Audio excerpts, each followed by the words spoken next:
Hi everyone, please subscribe to my channel. Blood Immortal Venerable. See playlist for other chapters and novels. I do not translate the novels. Credits goes to original translator and author of the novel. I only make it as an audiobook so it would be easier to just listen while doing other things. Credits goes to the author of the novel. I convert stories to audiobook for mental health, for multitasking purpose, for accessibility and time saving. Listening to audiobook is also beneficial for people who have disability. It improves our listening skills and improve our English comprehension, vocabulary and other things. So, thank you for listening. Thank you and thank you very much for your support. Chapter 1961. The World of the Bugs. As Zen looked at the jade seal, his heart rate accelerated. He resisted the urge to take it, observing it carefully from a distance. The huge pillar at the center of the cave extended all the way down into the void and was connected to the bronze wall. This was the only route to the jade seal. The bronze wall was engraved with ray-like lines and intricate carvings of insects. These lines show the time passages to the void surrounding the cave. Zen's gaze followed the lines and soon found that one of the lines had no insects on it. He looked back at the void around the cave and found a corresponding blue line. I see. These lines should be the only shortcuts to the bottom of the cave, Zen thought to himself. There must surely be some clues in this world, left for those who desired to obtain the jade seal. And these clues would most likely lead to a shortcut to the bottom of the cave. However, neither the consummate true gods nor Zen had the patience to look for the shortcut. Instead, they simply went ahead and barged into the Heavenly Wheel Temple. Zen, on the other hand, had accidentally created his own shortcut, forging a passage by using the space-striking ring. It seems like it won't be that easy for Rochelle and the others to reach the bottom using this huge pillar, Zen said, after having taken a long look at the pillar.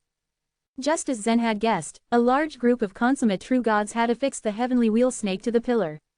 They moved forward along the body of the giant snake which stretched for tens of miles.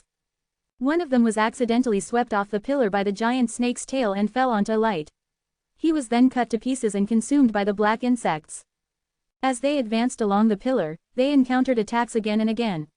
Even though they had reached the consummation level, these attacks could be lethal if they were not careful enough, so their progress was slow.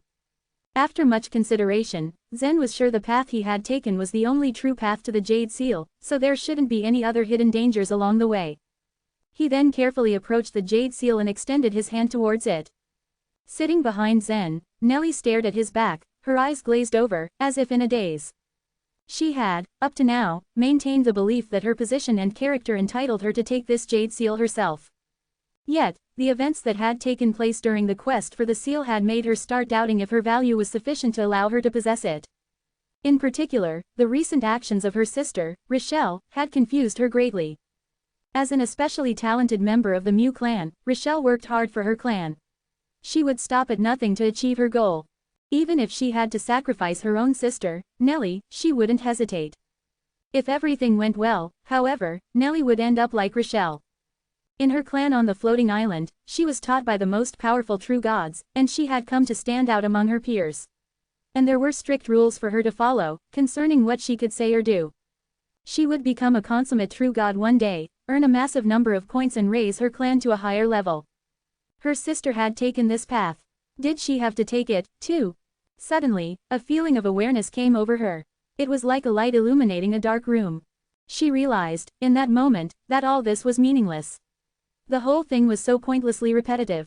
She rose to the top, she fought, she died, and then another replaced her, repeating the never-ending vicious cycle.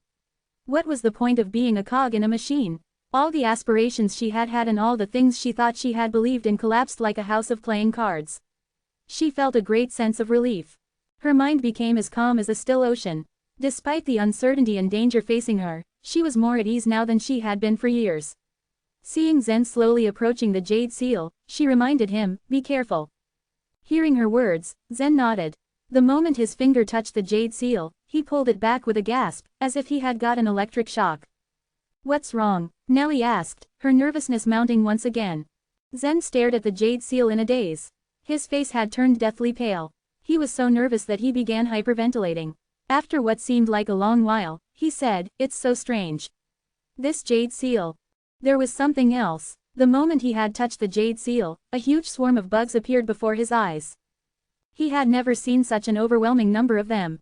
Zen had flown over the sea of bugs in this world twice, on the back of an eagle. The giant bugs had left a deep impression on both him and Nellie. They had since wondered how these giant bugs could survive in there. What special power did they possess? These were obviously not ordinary bugs. What did they eat? The number of giant bugs in that sea was already unimaginably large. They gathered closely together, and each of them was over 100 miles long. They entangled together, forming horribly twisted, contorted shapes. Just one look at them made one's flesh tingle with unease. The very moment Zen had touched the jade seal, he had felt as if he had entered the mind of every one of those giant bugs. The sheer number of those giant bugs was far greater than he had thought. In the center of the sea of bugs, there was a circular abyss, and on the other side of the abyss was a wider open space. That space appeared in Zen's mind, painted with colorful lines, and the range of these lines was beyond Zen's imagination. It covered an area almost as big as the entire divine land. On those colorful lines lay countless huge bugs. These giant black bugs were each over 100 miles long. The purple-black colored ones were over 1,000 miles long. The lengths of the purple-golden ones varied from tens of thousands of miles to millions of miles. Even more horrifying was that the population of the largest type of bugs, the purple-golden ones, had reached hundreds of millions by now. They almost completely covered the lines. Zen was so shocked by this scene that he decided to release the jade seal. Boom, boom, boom. At this point, several violent roars tore through the air, and the ground below Zen's and Nellie's feet shook. Panic was written all over Nellie's face. My sister is coming. Zen squinted into the distance and saw a number of black shadows fighting fiercely with those consummate true gods. He could also see vaguely the outlines of colorful swords in the shadows, hands, swords made out of time fragments. Zen nodded, a determined look on his face. He had no choice but to merge with the jade seal as soon as possible. Gritting his teeth, he grabbed the jade seal with his hand once again, and then sat down with his legs crossed, his eyes closed. Bang! In an instant, Zen felt his consciousness being sucked in, and he could sense the consciousness of those giant bugs. The vast army of giant bugs seemed to have but one thought: hunger. Zen himself was not in need of food. Hence, it was most likely that the intense feeling of hunger originated from the giant bug's consciousness. Zen's consciousness constantly drifted between that of the giant bugs. He soon noticed that the vast world of light was abhorrent to him. And in the center of this world of light he came across a slightly smaller bug. This bug was only a few dozen miles in size. A few pieces of light golden scales were embedded on its brown body. In the place where it was, under the countless intersections of the light lines, a circular wheel of light had formed. The small bug lay right in the center of this wheel of light. Sensing that this golden bug was different from the others, Zen allowed his consciousness to possess its. With the help of the jade seal, Zen's consciousness remained unblocked, and the giant bug with golden scales also accepted him. Immediately, he learned all he needed to know about the giant bug. Before this, Zen only knew the bugs were hungry, nothing more. Now, he had finally obtained all the missing information he had sought for. He understood, now, what these giant bugs ate to survive. Bang, bang, bang, I have found the weak point of these shadows. It is the eyeball in the middle of their bodies. Several wounds had appeared on Rochelle's white thighs. The swords in the shadows, hands were condensed with the fragments of time. The time cracks in the fragments were invincible. Even those consummate true gods could bleed to death if they were cut. Rochelle was not the only one in a precarious position. Walton and Sean had also sustained injuries since having forced their way in there. We will soon reach the bottom of the pillar. Hold on, guys. As Rochelle spoke, her slender fingers gently brushed the air, and a small bird condensed from the little blood droplets escaping her hand. The little bird then turned into a thin line of blood light and rushed towards one of the shadows. Along the way, those consummate true gods had also used a lot of magic weapons in order to come here. They would soon reach the end of the path, so they were getting more and more impatient. Chapter 1962, Removing 3 Seconds. With a resounding crack, the blood-red bird pierced through the black bead that was in the middle of the shadow. The shadow disappeared almost immediately after the bead shattered. The bird then circled around with soft whooshing sounds, and returned to Rochelle's hand. A smile took its place on her face, but when she saw flashes of figures trying to run away, the expression on her face shifted. Want to run away? She shouted. The number of these shadows was diminishing by the minute. Some of the consummate true gods could not hold back and rushed over. With a tap of her toe, Rochelle turned into a red light and shot along the pillar. As she went deeper and deeper, a bronze wall appeared before her, Nellie and Zen at the foot of the wall. Nellie, Rochelle exclaimed, delighted. After all, Nellie was her younger sister and Rochelle was happy to see her safe.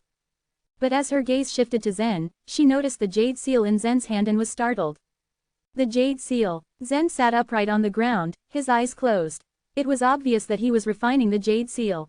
Like Rochelle, the other consummate true gods looked at the jade seal greedily. They had turned the time-sea forbidden land upside down to get this jade seal. They had searched and searched for a long time. And now that the jade seal was right in front of them, everyone was eager to get their hands on it. Nellie had pulled out 2 short swords and was standing before Zen to protect him. Her round eyes were sharp and she didn't cower even if she had to fight the numerous consummate true gods. "It's so strange that the girl from the Mew clan is helping an outsider," said a consummate true god with a sneer on his face, and then looked at Rochelle.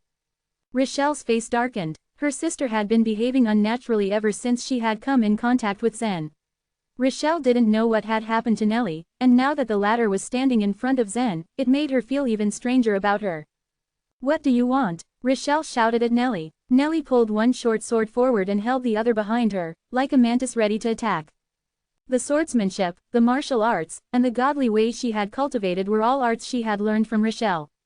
When she saw what her sister was doing, the only thought that passed through Rochelle's mind was that Nellie was being childish. She shook her head and said, "Nellie, get out of the way. You're not supposed to get involved in this." Nellie hesitated, her voice trembling. It was not that she was afraid of these consummate true gods. She was just not used to offending her tough sister, which was why she really wanted to control herself from retorting. Nellie managed to calm down and said with difficulty, "Whatever I want to do, you don't have to arrange for me." "Why you?" Rochelle sputtered. There was a gleam of anger in her eyes. It was hard for her to imagine and accept that Nellie would say something like that to her. "No matter what Rochelle does, if you don't get out of the way, don't blame me for being rude to you," a consummate true god said with a weird laugh, the hook in his hand flashing a silver light. He looked ready to pounce on Nellie. The goal of these consummate true gods was to obtain the jade seal. Whoever blocked them would be eliminated. Nellie was merely a low-rank true god. They would not have shown mercy to her even if she were a consummate true god. "No way." A metallic clang sounded. Rochelle had waved her short sword and stopped the consummate true god. "Rochelle, control your sister. Don't mess with me," the consummate true god yelled angrily, dissatisfied with how Rochelle had stopped him. He then brandished the silver hook in his hand again. Rochelle couldn't watch Nellie being killed in front of her without doing anything. So how could she let this consummate true god attack Nellie? But she could only entangle one consummate true god. The other consummate true gods took this opportunity to rush to attack Nellie. Pew! A long sword, a golden hammer, and a large saber came to Nellie, all supreme primordial weapons. 3 consummate true gods attacked Nellie at the same time. They were strong enough together that they could tear through her. Nellie held the 2 swords on either side of her, trying to block the attack of the 3 consummate true gods. Although she knew that it was all in vain, an inexplicably great courage emerged from her heart, and this allowed her to stand strong before Zen. A series of fierce attacks from Rochelle forced back the consummate true god using the silver hook. When she turned around and saw that Nellie was cornered, her expression shifted. But it was too late to save her. She gritted her teeth angrily. It was at this moment that Zen opened his eyes. His expression didn't change when he saw Nellie blocking the attack from 3 consummate true gods. Puff, puff, puff. All 3 of these attackers had 9 stars each in their bodies. Even if they couldn't use the godly way, their attacks couldn't be ignored. Nellie's resistance was like an egg striking a stone. The 2 short swords in Nellie's hands broke easily as the large saber and the long sword cut into her body. The heavy hammer was the last to strike her. Nellie's vigorous body had turned into a horrifying sight in a matter of moments. "Nellie." Rochelle stretched out her hands in Nellie's direction, her eyes wide open in shock. Although she had become a consummate true god, she still had deep affection for her younger sister, Nellie. If it were for the greater good, she could choose to sacrifice Nellie's life, even her own. But watching Nellie being butchered right in front of her was hard to accept. Her eyes brimmed with heartbroken tears. When Zen opened his eyes and saw what was happening, he still remained calm. He slightly turned the jade seal in his hand and an idea popped into the seal. Driven by his thought, all the giant bugs in the desert, the canyons, and the sea of bugs began to panic and search for food in a craze. But they couldn't find the food they needed, which only fed their anxiety. But as they went deeper into the cave of the sea of bugs, all the originally motionless giant bugs in the other broad space suddenly started to surge. They began to devour the light of the whole world. Devouring 3 seconds is enough. Zen's thought spread to the minds of the countless giant bugs. Once the thought was spread out, strange things began to be found all over the divine land. A true god had just killed a monster, but in the blink of an eye, it had returned to an unharmed state. In a battle ring, a proving godly warrior used his most powerful skill to punch his opponent and cause him to spit out blood. But all the blood disappeared in a flash. In a tavern, someone had eaten a dish in one swallow, and there was still some flavor left in his mouth. But in a trice, the dish was still on the table, unmoved. Such strange things occurred all over the divine land. Even the holy beings were unable to avoid it. And all these happened at the moment Nelly was killed. But Nelly was now standing right there before Zen, without any injuries. The 3 consummate true gods looked at each other, their weapons dangling limply in their hands. Rochelle's eyes widened in surprise. This was completely beyond her comprehension. Nelly looked at herself, confused. She didn't know what had happened. She could feel the cold weapons cutting into her body. Why was she restored to her previous condition in the blink of an eye? Have we gone back in time? But Nelly rejected this thought almost immediately. Time backtracking could only be used on the martial artist who activated it. And people couldn't use the godly way in this world. Moreover, she hadn't felt any internal momentum. Chapter 1963, A Torn Page. Zen manipulated the giant bugs to wipe out the period of time. Outside of the time-sea forbidden land, Nicholas took a small step back as the space in front of him became a little blurry. The sun-blind race's leader also stepped back as all the holy beings and demi-holy beings looked on with confusion and astonishment. You all are seeing this, right? Jeremiah asked, frowning. Something's wrong with the divine land's time. Clark nodded. For the first time he was very quiet. The time flow rate within the Jade Seal was different from that of the outside world. Although the consummate true gods and Zen had spent about 20 days inside the Jade Seal, the astronomical transit day in the time sea hadn't ended yet. Someone just stole 3 seconds from the world, Nicholas said warily. He looked through the time sea forbidden land and stared at the Jade Seal. Looks like someone has obtained the Jade Seal, a holy being observed. Is this the ability of the Jade Seal? Was it? Since they couldn't see through the Jade Seal, they weren't sure about what exactly was happening inside.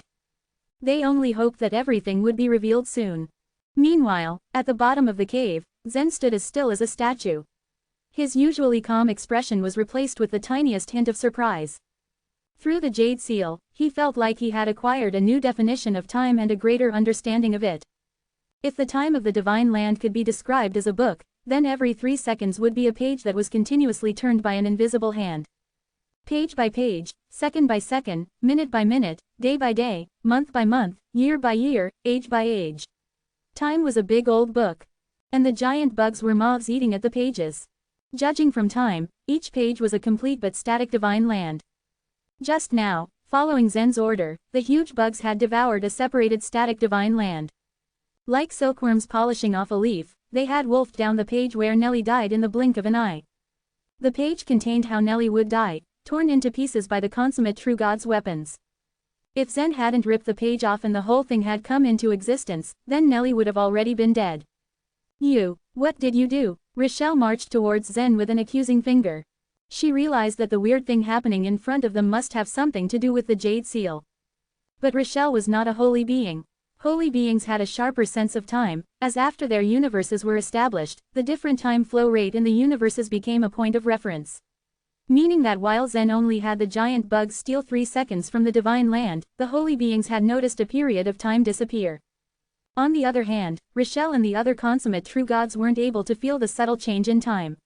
However, what happened was unusual and baffling, and they would be stupid not to care. Nothing. I just tore a page from a book, Zen smiled.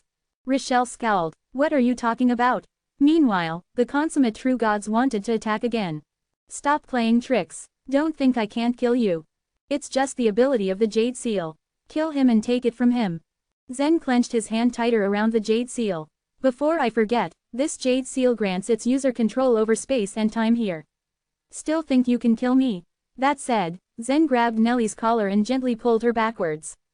Nelly, still in a daze, was dragged into the bronze wall, where she and Zen disappeared in a flash of light. Rochelle and the others could only look at each other wordlessly. What just happened? What the heck? I killed a shadow but it somehow recovered and even slashed at me.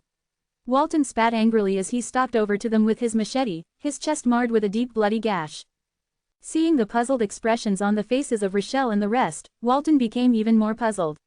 Where is he? Didn't you block that brat from the Luo clan?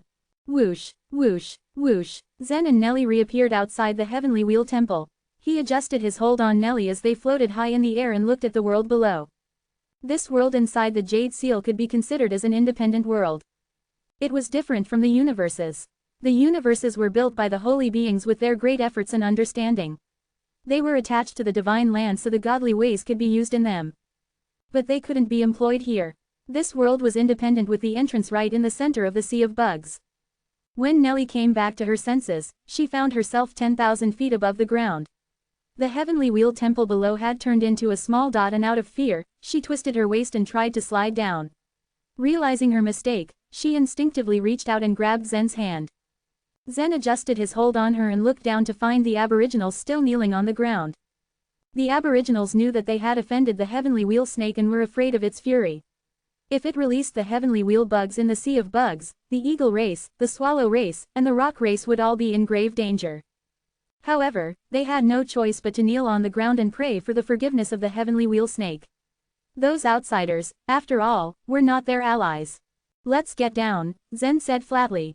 Nellie didn't respond. All the muscles in her body were tense and her face was probably flushed. She looked away, desperate to hide her burning ears. Whoosh, the wind on her face helped cool her down, but she knew her face was still red. As soon as her feet touched the ground, she quickly freed herself from Zen's arms. Her heart was still racing, and it would stay like that for quite a while. When the Aboriginals saw them descending from the sky, their eyes went wide and their jaws fell open. They are back, the little boy exclaimed happily as he ran all the way into Nellie's arms. He and the other children had almost been eaten by the Heavenly Wheel Snake before, but thanks to the consummate true gods, they had been saved from death. However, the failed worship had made all the Aboriginals quite uneasy. The Eagle race's chief walked up to them nervously. Where is the Heavenly Wheel Snake now? It would be a good thing for them if the Heavenly Wheel Snake had been killed by this group of strong warriors that appeared from outside. But now, only Zen and Nellie had returned. Did the Heavenly Wheel Snake eat the others? You no longer need to worship that snake, Zen replied. What? The chief's eyes almost bulged out. Everyone else exchanged confused glances. What was he saying? The Heavenly Wheel Snake had been subdued by the consummate true gods, but Zen didn't know if they had killed it. However, he understood that the Heavenly Wheel Snake was able to drive the bugs only with the Jade Seal in its hand.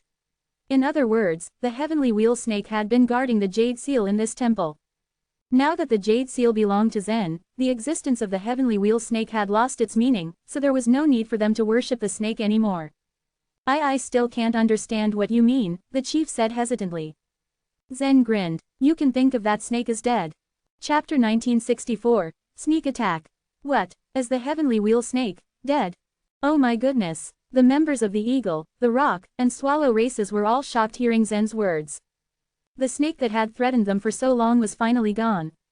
In fact, these three races despised one another all because of this Heavenly Wheel Snake. At the beginning of everything, they didn't really have a problem with each other at all. However, because of the Heavenly Wheel Snake, they had to offer their children at intervals. This was unacceptable for everyone, and it began the conflict between the races. Therefore, they began to snatch at each other's young boys and girls, offering them to the Heavenly Wheel Snake. Gradually, there grew a fierce conflict among the three races, which turned into an irreconcilable hatred. If the Heavenly Wheel Snake had really died, everyone knew that the hatred wouldn't disappear instantly, but would gradually fade over time. In the end, the source of the three races' hatred was merely a beastly snake. Are you serious? Asked the chief who had been talking to Zen. He asked with his eyes wide open, hardly believing what Zen had said. Zen smiled, clutched the Jade Seal in his hand and infused an idea into it. Afterwards, he pointed at a place not far away and said, "Look over there." The chief and other people looked in that direction, puzzled. For some reason, they saw nothing but a desert amidst them. As they squinted and searched for something to look at, a snake's hiss came from the ground. A small sand dune was blown up in the desert, as if something was about to break out of it. What is it? Could it be Heavenly Wheel bugs? That's impossible. The bugs in the desert won't appear during the day.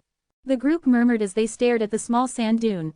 Yo, chirp, Yo, the people were nervous, but the mysterious birds, golden rocks and eagles all fixed their eyes at the small sand dune with vigilance. As sharp as these birds were, they already knew that the heavenly wheel bugs were coming out. Splash! It was exactly as they guessed. Within seconds, there were over 100 heavenly wheel bugs emerging from the desert, squirming and making hissing sounds all around. However, the heavenly wheel bugs did not launch any attacks unlike what they'd expected. They just stuck out a part of their bodies outside the sand dune but refused to move at all.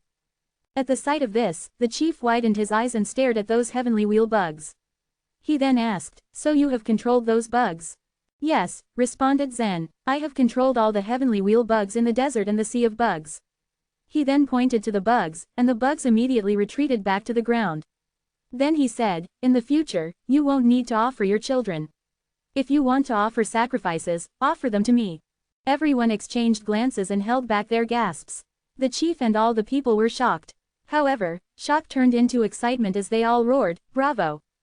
Bravo! Bravo! Bravo!" All the people in front of the altar rejoiced and gave each other high fives. At this point, they had endured so much humiliation for a long time. Every once in a while, they had to offer their descendants to the heavenly wheel snake, which was a torment and nightmare for all of them. How could they not celebrate the news like this? As they rejoiced, the birds around them chirped in excitement, too. It seemed to be a victory for everyone. Holding the little boy in her arms, Nellie stared at Zen.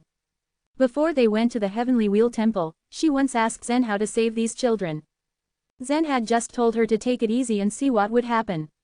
She hadn't expected that Zen could really solve such impossible problems. Just then, a shadowy figure slowly moved forward among the crowd. The man moved in a strange way, making sure not to attract anyone's attention as if he were a wandering ghost. Brushing past everyone, he eventually approached Zen. Whoosh! The closer he got to Zen, the faster he began to move. All of a sudden, a transparent saber appeared in his hand and he held it up in the air. Wisps of purple lightning flowed through the blade of the transparent saber. It was a saber made by the famous weapon refiner named Mitchell, ranked among the top of the first-rate supreme primordial weapons in the Divine Land. So even though that man couldn't use any godly way, he had used the power of his saber to its fullest potential. With all the strength he could muster up, he sliced across Zen's wrist with an accurate and swift speed. It was so strong that the full-force strike was irresistible. Because he moved so quickly, Zen did not notice him, and it was too late for him to activate the redemption armor to save his hand. By the time he noticed, he had already lost a hand, and a lot of blood was trickling down his side. Thump! In a flash, Zen's arm and the jade seal flew out. Ah! With a loud shriek, Nellie realized who the man was. It was Alfredo, the consummate true god of the Han clan. Not all of the consummate true gods were able to find the right path after entering this world. Some of them, such as the one from the Sword clan, found the heavenly wheel temple in advance and ended up dying alone in the desert. In the same way, Alfredo had also been searching for a long time in this world. He made some inquiries and finally found the rock race which led him to find the clues about the heavenly wheel temple. By the time he arrived here, however, the consummate true gods had already entered the heavenly wheel temple. Left with no choice, he had to go into hiding. He never would have guessed that Zen would have been the one to take out the jade seal from the heavenly wheel temple. Besides, Nellie, the girl from the Mew clan, had become very intimate with Zen. What happened? Confused, Alfredo decided to take action. Initially, he had never taken Zen as a clan member. To him, Zen was just a foreign talent, something useful to the clan. No matter whether he was Mike's son or not, he knew that he would never accept him. When Zen expected it the least, Alfredo launched a surprise attack on him. Weirdly enough, Zen was pretty calm when his arm was cut off. His body leaned back slightly and then he rushed forward at a very fast speed. The moment he grabbed onto the jade seal, his first instinct was to reconvene the bugs through the seal. Right there and then, the giant bugs that lay resting began to move again. They swallowed a period of 3 seconds. As the bugs re-emerged, Zen's figure flashed in a strange pattern. Just like that, his severed arm was once again connected into one. What's going on? With his eyes wide open, Alfredo watched the scene in a daze. Did he just do that? Within seconds, Zen held the jade seal with one hand, took Nellie with another hand and launched them up to the sky. He hovered in the air and looked down at Alfredo, with a self-satisfied smirk across his face. He had no idea that Alfredo would go and attack him. However, he smirked because it seemed he still succeeded despite Alfredo's attempt.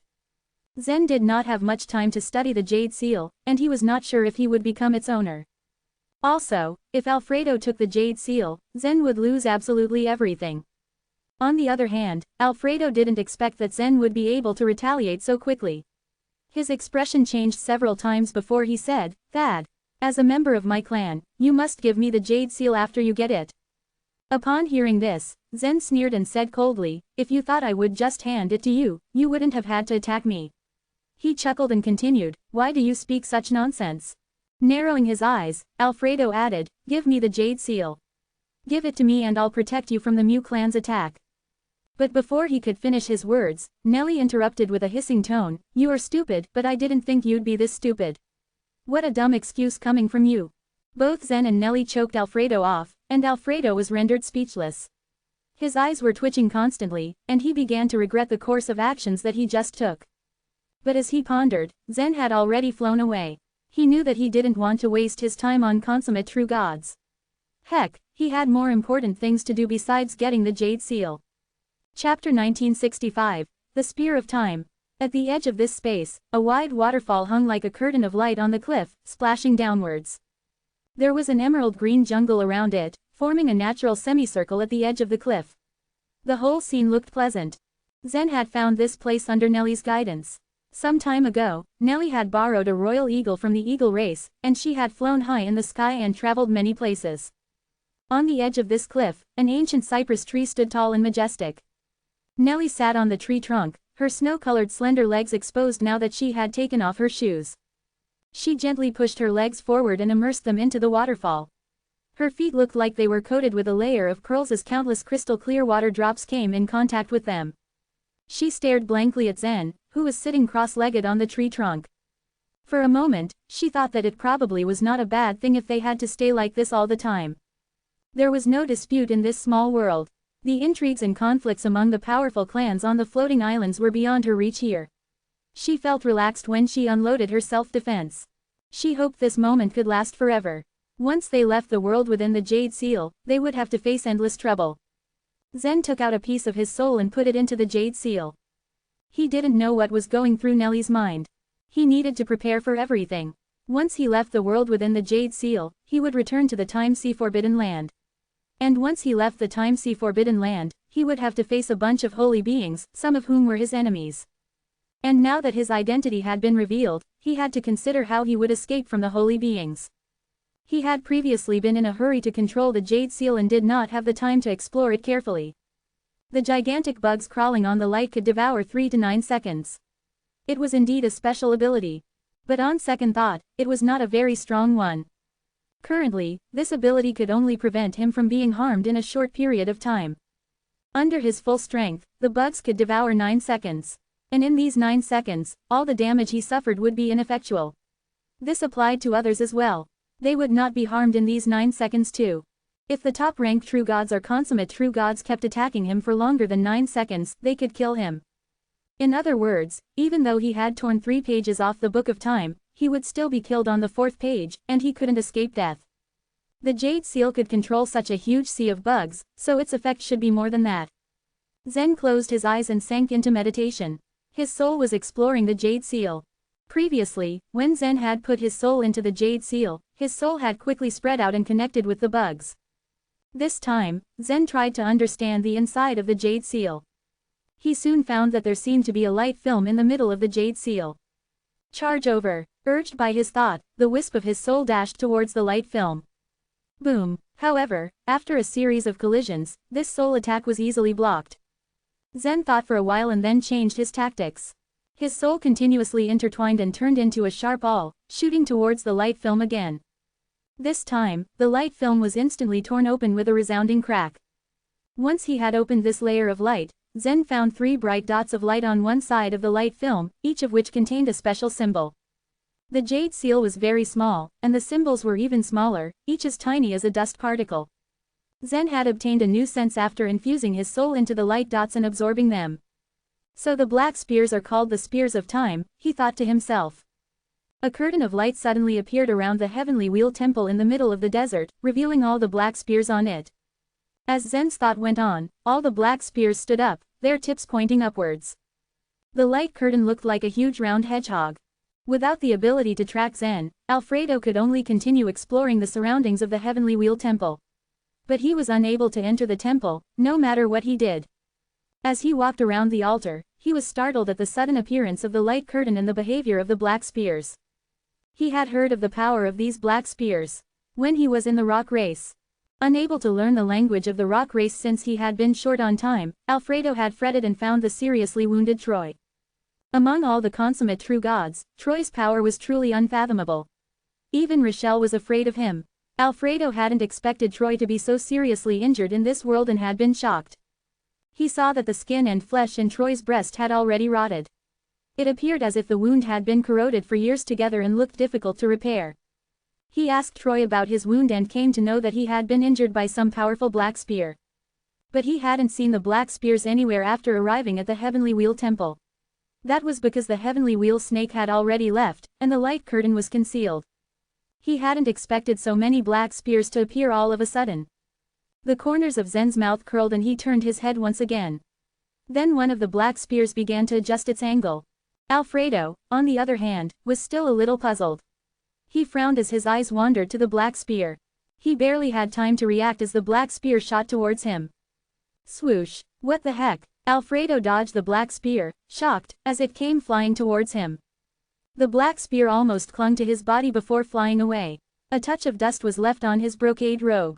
When he got to his feet, his robe that was made of silk had turned into ash. The spear itself did not have much power. But once the spear touched the robe, time flowed at a faster pace and the robe was baptized for a number of years. The robe could not withstand the corrosion of countless years, which was why it was now rotten by time.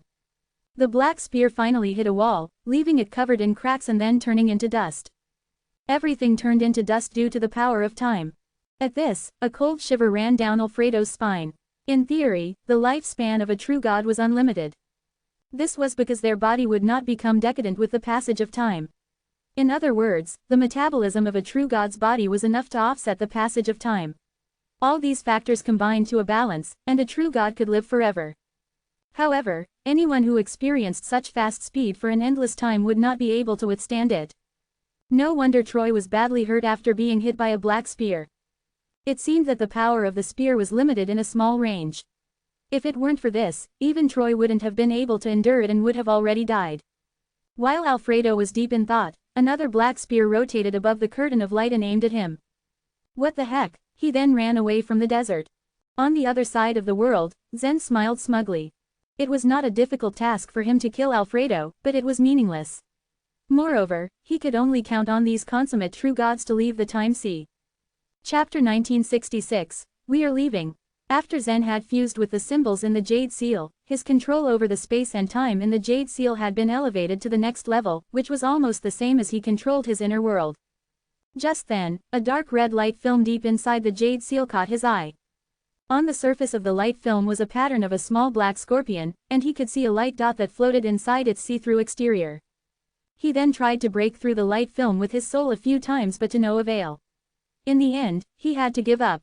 In addition, he might not be able to kill the consummate true gods in the Jade Seal with his current control of it. However, none of them could leave.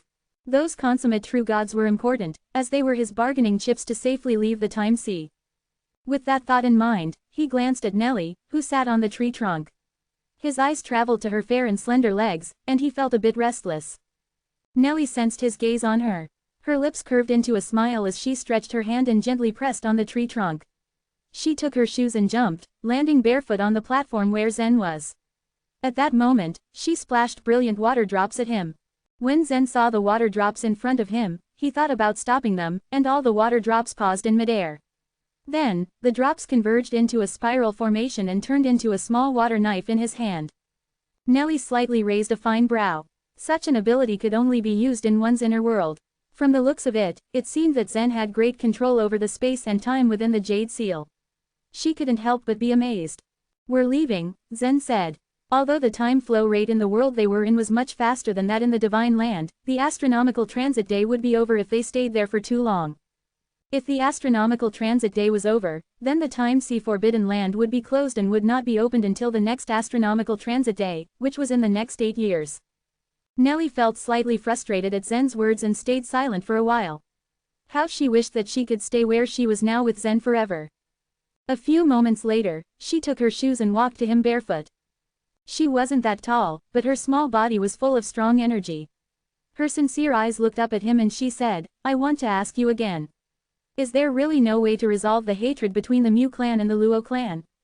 Zen was slightly taken aback before his blood ran cold. "I can spare Rochelle's life, but it doesn't mean that I will forgive the Mu clan or Murphy Mu," he said icily. Perhaps Nellie had guessed that he would say such, so she didn't show disappointment. "Are we enemies, then?" she lamented. "Maybe, maybe not," replied Zen. Her lips parted slightly as if she wanted to say something, but he had already turned around and waved his hand. A halo with 5 colors immediately rolled out. Apparently, it was a passage that only Zen could build. "Let's go," he said in a low voice. His decision was final and nothing could change that. He could never forgive Murphy or the Mu clan because after all, they tried to kill his father. Despite that, it didn't mean that he was immune to being sad at times. He shook off his thoughts and stepped into the halo of light. Meanwhile, as Nellie stared at his receding figure, the disappointment on her face now grew more obvious. Then, she closed her eyes. After a few seconds, she breathed deeply and opened her eyes again. All the emotions reflected in her orbs were washed away. Her view of Zen had changed strongly these days, but it didn't mean that her personality did so as well. She would stick to her goals just like Rochelle.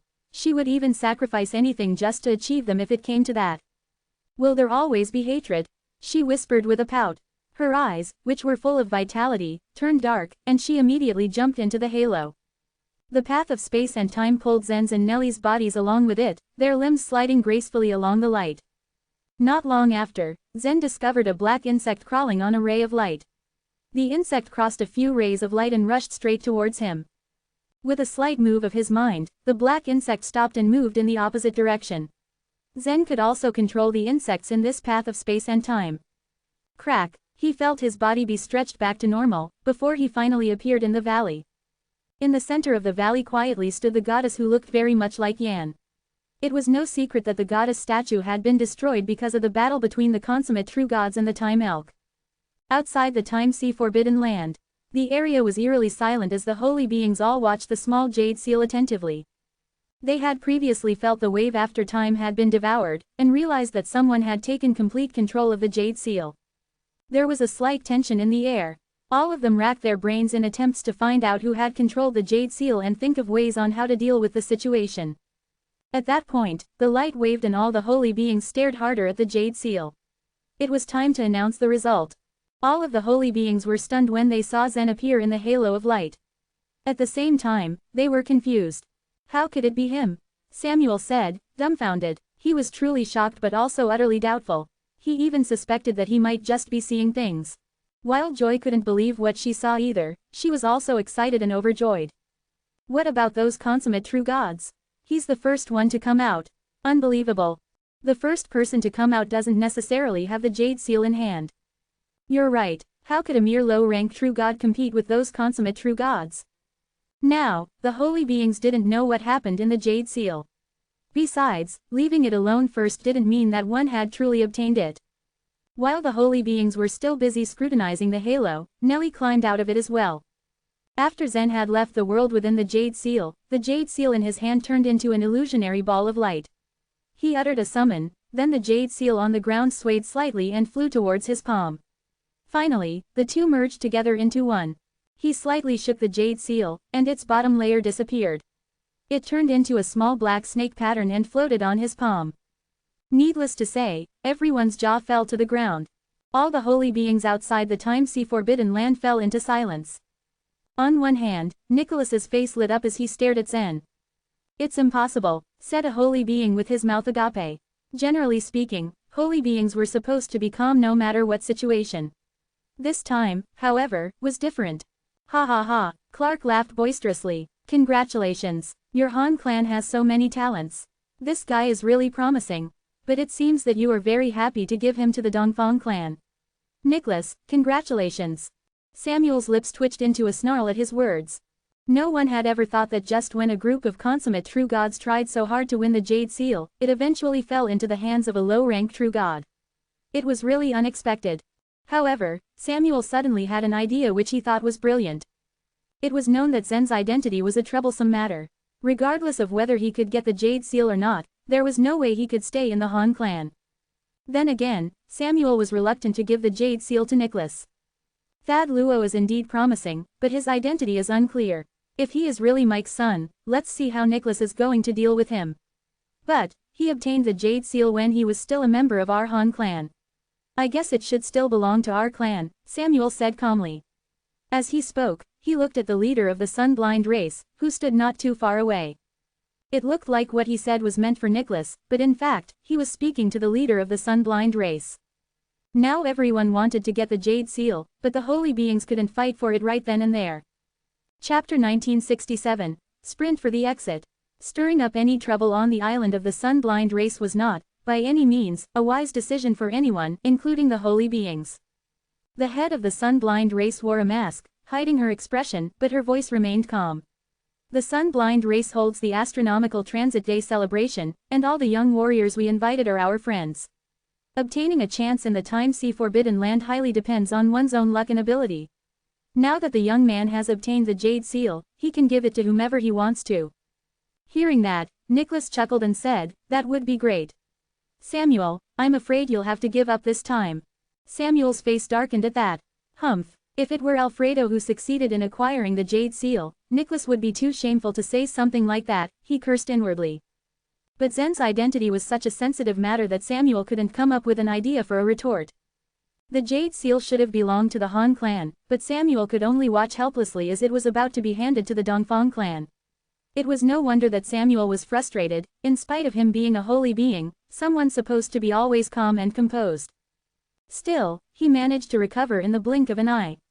With a slight smile, he generously said, "Congratulations, Nicholas. You have extraordinary insight. You must have known from the beginning that Thad could obtain the Jade Seal. I must endure any pain and give this treasure up." With that, he shook his head. His face was full of admiration for Nicholas. The other nodded slightly, staring at him with mutual admiration. "I don't have many people I can look up to in the Divine Land, but you must be one of them. I believe the Han clan will rise up the ranks in the future."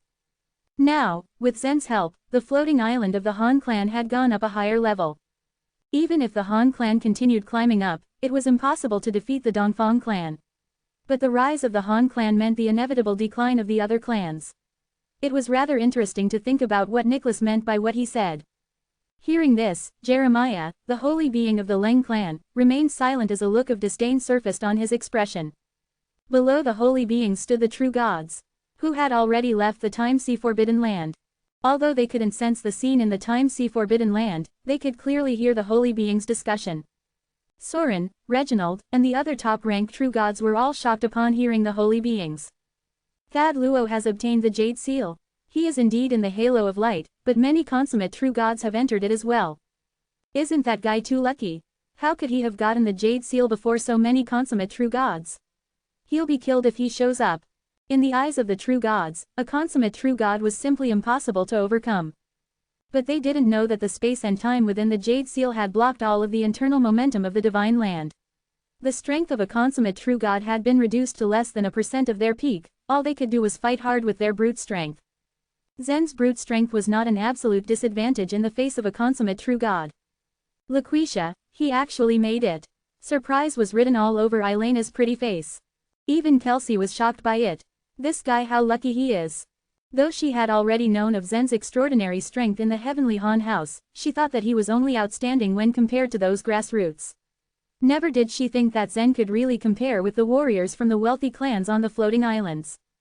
But this fellow had produced so many incredible miracles before her. Her heart was so filled with shock that she couldn't even begin to describe Zen's many achievements. Standing between the two girls was Laquisha, gawking at the exit of the Time-Sea Forbidden Land. There was no trace of joy on her face. So what if Zen obtained the Jade Seal? How could he fight against Nicholas, a holy being? It sounded like her father, Samuel, had no plan to fight Nicholas for the Jade Seal. He had intended to give both Zen and the Jade Seal to Nicholas. If Nicholas was interested in Zen before, now, he was much more interested in the Jade Seal. He would probably take it and kill Zen. Such a result was almost irresistible. Having thought it over, Laquisha couldn't do anything but watch it happen. She was merely a true god, after all. What could she really do?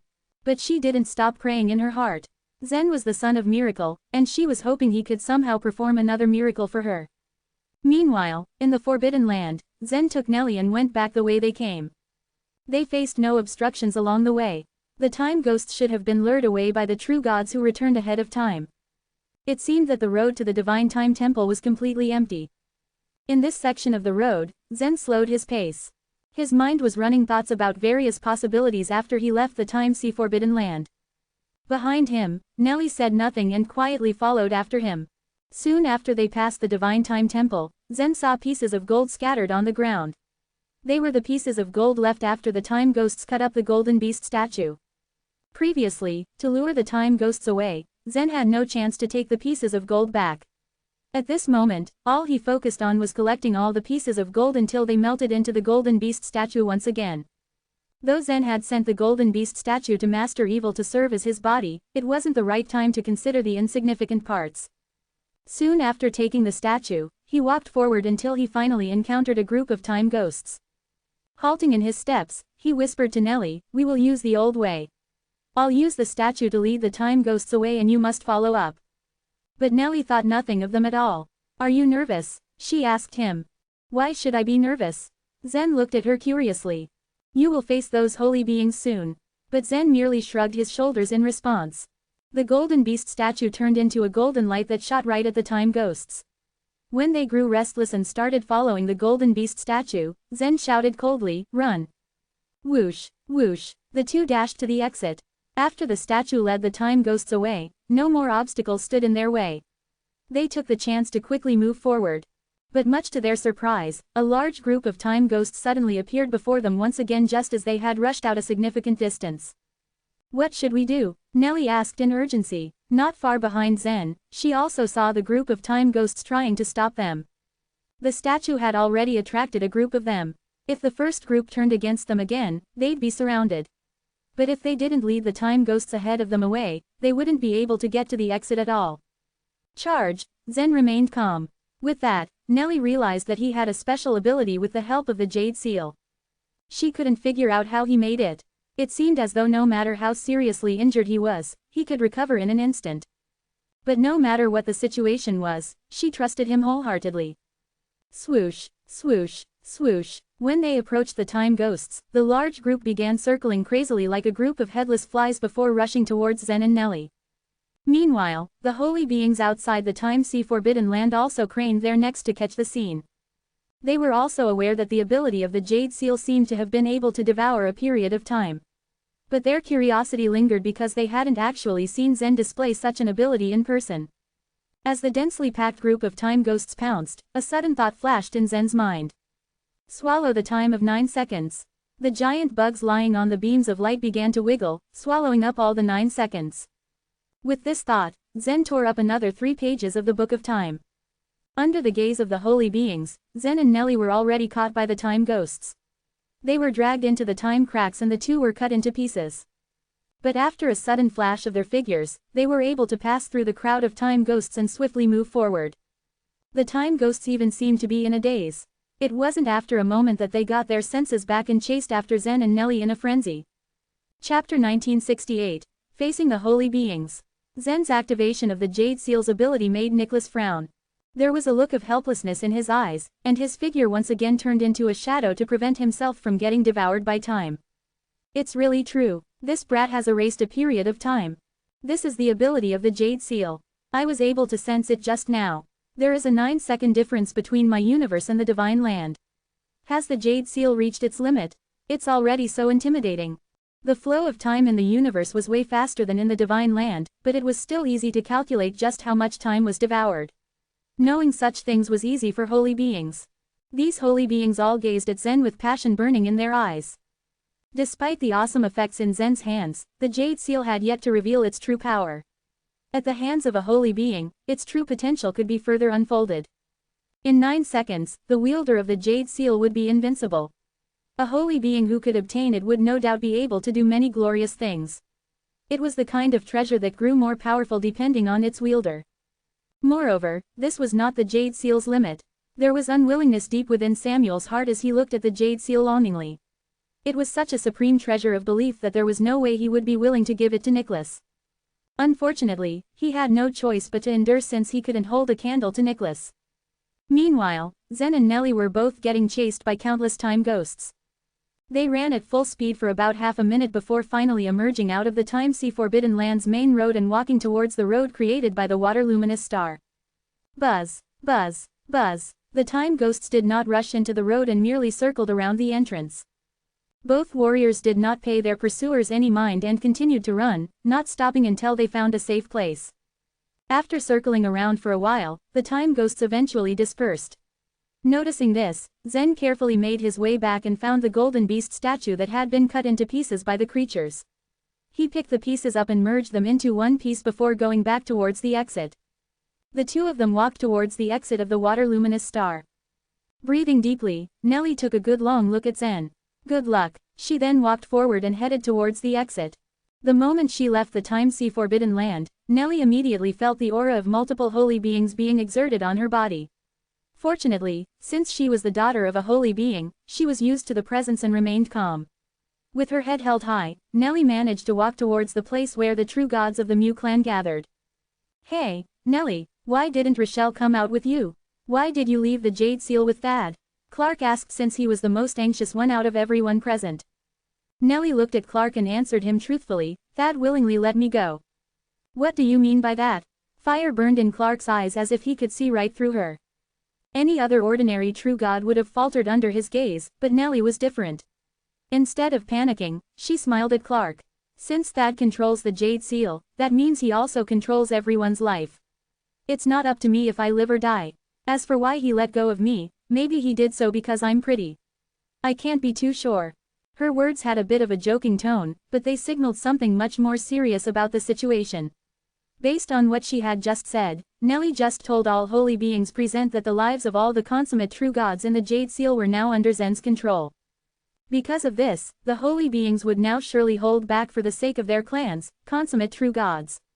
There might be a chance for Zen to survive. Clark snorted rudely. Humph, the girls of Mew clan are all very glib. You are just like your elder sister. Nellie simply smiled and bowed to him. Thank you for your praise, Holy Clark.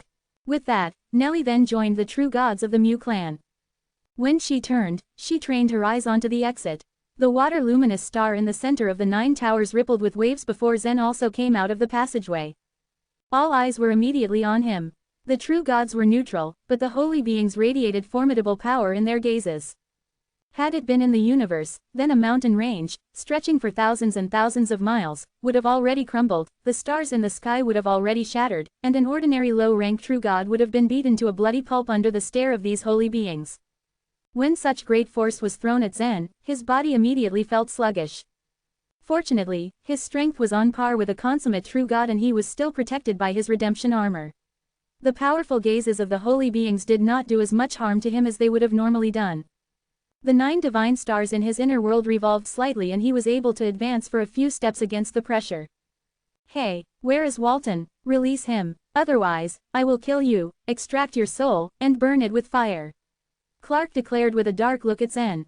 Nellie had warned them earlier that Zen controlled the lives of all consummate true gods within the Jade Seal, and yet here was Clark causing a scene. He couldn't be blamed though. His temper had never been good, and he was also fiercely protective of Walton since he was his best son. Clark sat on his wide flame throne, and his eyes burned ever hotter in fury. Even a low-rank true god wouldn't be able to resist such raging power. Zen, however, remained unmoved. The burn was nothing to him. His gaze drifted from Clark to Nellie, who nodded slightly at him. He knew that she deliberately misled the holy beings. I don't know what you're talking about, Holy Clark, Zen told him calmly. There was no trace of fear in his eyes. Such arrogance. Don't you play dumb with me. Are you asking for your death? The enraged holy being slammed his hand onto his flame throne, making flames rise ever so higher. These flames were extremely hot and could spread out and burn the entire island if Clark willed it to. Don't be so impatient, Clark, Jeremiah chided next to him. As soon as he said this, an invisible chill swept through Clark's burning body. Everyone felt a puff of cool air offset the heat Clark initially radiated. The flames on the flame throne quickly waned, completely doused by Jeremiah's chill. Clark, you are a guest here in the Astronomical Transit Day celebration. You cannot make any sudden moves here. The head of the sun-blind race warned. Humph. Clark merely snorted in contempt before keeping silent. It was then that Nicholas finally opened his mouth. Compared to Clark's fiery personality, Nicholas was much more amiable. Instead of berating Zen, Nicholas smiled at him. He was like a refreshing spring breeze as compared to Clark's suffocating fury. Your surname is Luo? Nicholas asked. Yes, Zen replied. Are you Mike's son? Nicholas asked again. Yes, Zen answered truthfully. Back in the time-sea Forbidden Land, Rochelle had been almost certain of his identity. He could stir up trouble among the consummate true gods, but there was no way he could deceive the holy beings. Zen saw it fit to just admit who he was instead of lying. Joy sighed. He is very forthright, so much like his father. Although I want to take you away, I don't think I'll be able to in front of all of these holy beings. She had initially made her mind up to take Zen away. After becoming a consummate true god, one would be able to use the grand teleportation. However, the distance consummate true gods would be able to cover wasn't very far. Demi-holy beings and holy beings were different. They could cross great distances using the grand teleportation. Had she been given the chance, Joy would have used her abilities to take Zen away. But would Nicholas ever give her the chance? Chapter 1969. A useless bargaining chip. Zen had admitted his identity in front of the holy beings in a straightforward manner. And the true gods immediately burst into an uproar. He is the son of Holy Mike. No wonder he is so strong. So what if he is the son of a holy emperor? Your father is a holy emperor, and so is mine. More than a third of the true gods present were descendants of holy beings. Outside of the floating islands, a child of a holy being was rare. But that wasn't the case on the floating islands. In terms of strength, however, there was a huge gap between Zen and other descendants of the holy emperors. Laquisha balled her hands into tight fists, her clothes soaking with sweat. She didn't know what Zen would have to face after admitting his true identity. Nellie, on the other hand, was quite calm. She merely pursed her thin lips and frowned slightly. Okay, Mike's son is Frank. Just as expected, Nicholas said appreciatively. Zen stood still, his face a mask of calm. If you want to join our Dongfang clan, I will put aside the conflict between Mike and me and accept you as my disciple. What do you think? Nicholas said, smiling. At this, many holy beings were confused, unable to understand what was on Nicholas's mind. Previously, Nicholas had wanted to accept Zen as his disciple before he had known his real identity. It was understandable because anyone would be willing to accept a genius like Zen as a disciple. But he was Mike's son, and Mike and Nicholas were enemies. If he were to take Zen as a disciple, knowing his origin, wouldn't he be nurturing a snake in his bosom? The true gods were whispering among themselves. This guy is really lucky. The holy emperor of the Dongfang clan is willing to accept him as a disciple, regardless of previous grievances. I thought he was dead for sure. Laquisha fixed her eyes on Zen and hoped that he would agree. Nicholas wasn't doing this out of goodwill, but it was the only choice Zen had. But judging by what she knew of Zen's character, she was certain that he would reject Nicholas's offer. Nicholas's words had surprised Zen as well. He looked up at him and said calmly, "It's an honor to be accepted as a disciple by the holy emperor of Dongfang clan." Nicholas nodded, looking as gentle as a spring breeze. "Thank you for your kindness, holy Nicholas, but I don't want it," Zen added. As soon as these words left his mouth, most of those present looked at him, shocked, as if he was an idiot to reject Nicholas's offer. According to them, Zen was a prisoner awaiting execution. It was not easy to get an opportunity as this, especially not for ordinary people. And yet, he was refusing it without hesitation. This was suicidal. Nicholas's face hardened at Zen's words. He asked in a steady tone, "Why?" Zen flashed a mocking smile at him. He rolled his eyes and stared at Nicholas, releasing his pent-up hatred in the process. Zen's eyes shone with a killing intent as he said rather calmly, "You tried to kill my father and destroy our Luo clan. There is a historic enmity between us. I, Zen Luo, am a child of Mike. I have vowed to avenge my father and the Luo clan. How can I accept our deadly enemy as my master?" His aura was far inferior when compared to that of a holy being. And his power was much weaker than a holy being's. But he had a firm state of mind within his aura, even if he was weak, strength-wise. The true gods were dumbfounded. This guy is too bold. They all thought to themselves. The only person who could compare to Zen in character was Harold. But Harold's arrogance stemmed from the fact that he could take control of the Everest Spirit Mountain. If he remained in the mountain and didn't get out, the holy emperors wouldn't be able to do anything to him. Zen was just a low-ranked true god, yet he had run to these holy beings with the mere intention of provoking them. He was brash and arrogant. Is he asking for death? Maybe. As you said, he thought that threatening the holy beings with the lives of the consummate true gods was a good idea. Think about it. If he could easily kill the consummate true gods, it would be a real loss for the wealthy clans on the floating islands. The holy beings of the Sword Clan, the Moon Clan, and other clans watched the scene, enjoying it immensely. But the holy beings from the Dongfang clan, the Tang clan, the Fang clan, and other clans who were against the Luo clan, looked shocked before they burst into laughter. Ha ha, this little guy, Mike is a capable man. According to these holy beings, Zen was outstanding, but his strength was something that could be ignored. What was more, before the mountain of holy beings had appeared, all true gods could only cultivate to consummation, and consummate true gods could hardly fight a holy being. This meant that no matter how powerful Zen's talent was, he would not be a threat to these holy beings. So Zen's words meant as little as an innocent 6-year-old child's words to these holy beings. There was no anger on Nicholas's face. He stared at Zen indifferently and said, "Do you think you have a chance? Or are you confident that you can leave this place?" If Zen, a low-ranked true god, could escape from these holy beings, it would be a great shame to them. Zen slowly raised his right hand so everybody could see it. "I can leave with the help of this," he said calmly. There was a small black snake engraved on his hand, made from the jade seal. Walton Tang, Rochelle Mu, Shan Fang, Troy Dongfang. Are you cruel enough to ignore the lives of these consummate true gods? The expressions on the faces of the holy beings shifted at Zen's words. It was not easy to produce a consummate true god. Most powerful clans only had 1 or 2 consummate true gods, and they were the leaders of almost all the powerful clans. These consummate true gods held very important positions in their respective clans. "I've controlled space and time in the Jade Seal, so that it's now easy to kill them," Zen said coldly. Although he appeared to be calm, he was inwardly very nervous. The lives of the consummate true gods were the only things that Zen could rely on now. "Boy, we, the Sword Clan, have no enmity with you. Release Mikhail," a holy being of the Sword Clan said as he glared at Zen. Zen raised a hand towards the holy being and said, "Mikhail was killed before I entered the Jade Seal. All that is left of him is a pile of bones." "What?" The holy beings of the Sword Clan paled collectively.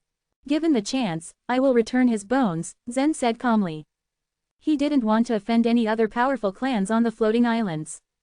"Young man, if you dare hurt Walton, even in the slightest of ways, I will not leave you alone," said Clark grimly. "Then it all depends on whether you'll let me go. If I can leave safely from here, I'll ensure that these people are safe," Zen countered. The holy beings fell silent. Some of them turned their gazes to Nicholas. Zen had become tricky to deal with after he had obtained the Jade Seal. Did they really need to sacrifice so many consummate true gods for the sake of one low-ranked true god? Joy was relieved at how the holy beings were reacting. She hadn't expected things to go so far. Perhaps Zen could really escape from the holy beings by threatening them with the lives of the consummate true gods. As Joy contemplated this, Nicholas opened his mouth to speak. A mocking smile appeared on his face as he said, "As you said, you do have the lives of more than 20 consummate true gods in your hands. But there's only one person of our Dongfang clan who is under your control, and that is Troy. I won't be threatened by anyone, and I don't care one bit what happens to him." Nellie and the 3 girls of Han clan were shocked at this. Joy's heart sank as well. Nicholas's words meant that the only bargaining chip Zen had was now of no use. Chapter 1970, The Impasse. Joy's pretty eyes quietly scanned Nicholas's face. Zen was at Nicholas's disposal. He could kill Zen at any moment. Zen took the lives of more than 20 consummate true gods in exchange for his departure. This move of his made perfect sense, and as a low-ranked true god, this was the best option he had. Unfortunately, it wasn't enough. Joy heaved a deep sigh. She was aware that the holy beings would not agree to Zen's condition. Suddenly, the dark sky was filled with light. The head of the sun-blind race, who had been silent all this time, said in a deep voice, "The astronomical transit day is over." The head of the sun-blind race was least bothered about Zen's life. Even after he had acquired the Jade Seal and was being threatened by the holy beings, she had nothing to say. Swoosh, swoosh, the passageway that had formed in the middle of the 9 pagodas began to disperse slowly. The holy beings' attention suddenly shifted from Zen to the 9 pagodas. "Now, the time is right." Joy's eyes lit up with sheer determination. There was no way that she'd let Mike's son die here. She jumped over on her tiptoes. Purple circular fog spread out from her feet. Grand Purple Aura Technique. Purple Sky Land. Diluting Fog. The purple fog spread throughout the island before the true gods and holy beings could do anything about it. The fog transformed into numerous circular spaces, enveloping all the holy beings and true gods in them. All the holy beings were engulfed by the revolving circles of the purple fog. The moment they were immersed in the circles, it seemed as if the space law around them had completely changed. Each circle of the purple fog was an independent space, and all the senses that were connected to this world had disappeared. Has the purple sky land descended? What is the demi-holy being of the Han clan doing? A holy being asked with a frown. Joy, what are you up to? Samuel shouted in desperation, his face pallid with fear. Some holy beings just sneered, observing the development of events quietly. The diluting fog was working wonders. It even trapped the holy beings, though the holy beings engulfed by it weren't panicking at all. With a sudden whoosh, Joy moved quickly, and with the help of the purple fog, she was standing right beside Zen. Let's go, now. She grabbed Zen's hand. She intended to use the grand teleportation to leave this place with Zen.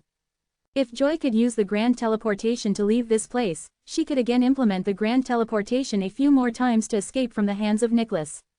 Their success or failure depended on the first attempt of using the grand teleportation. Nicholas also fell prey to the purple fog, but his expressions remained the same. In the fog, he slowly raised a hand and closed his eyes. His hand shook in the rolling fog as if he was fishing. Nicholas felt the fluctuation of the space in the air just as Joy was about to escape using the grand teleportation. He stretched out his hand and tried to grasp her. Whether one was a consummate true god or a holy being, there was no stopping once the grand teleportation commenced in the divine land. When one used the grand teleportation, they immediately disappeared.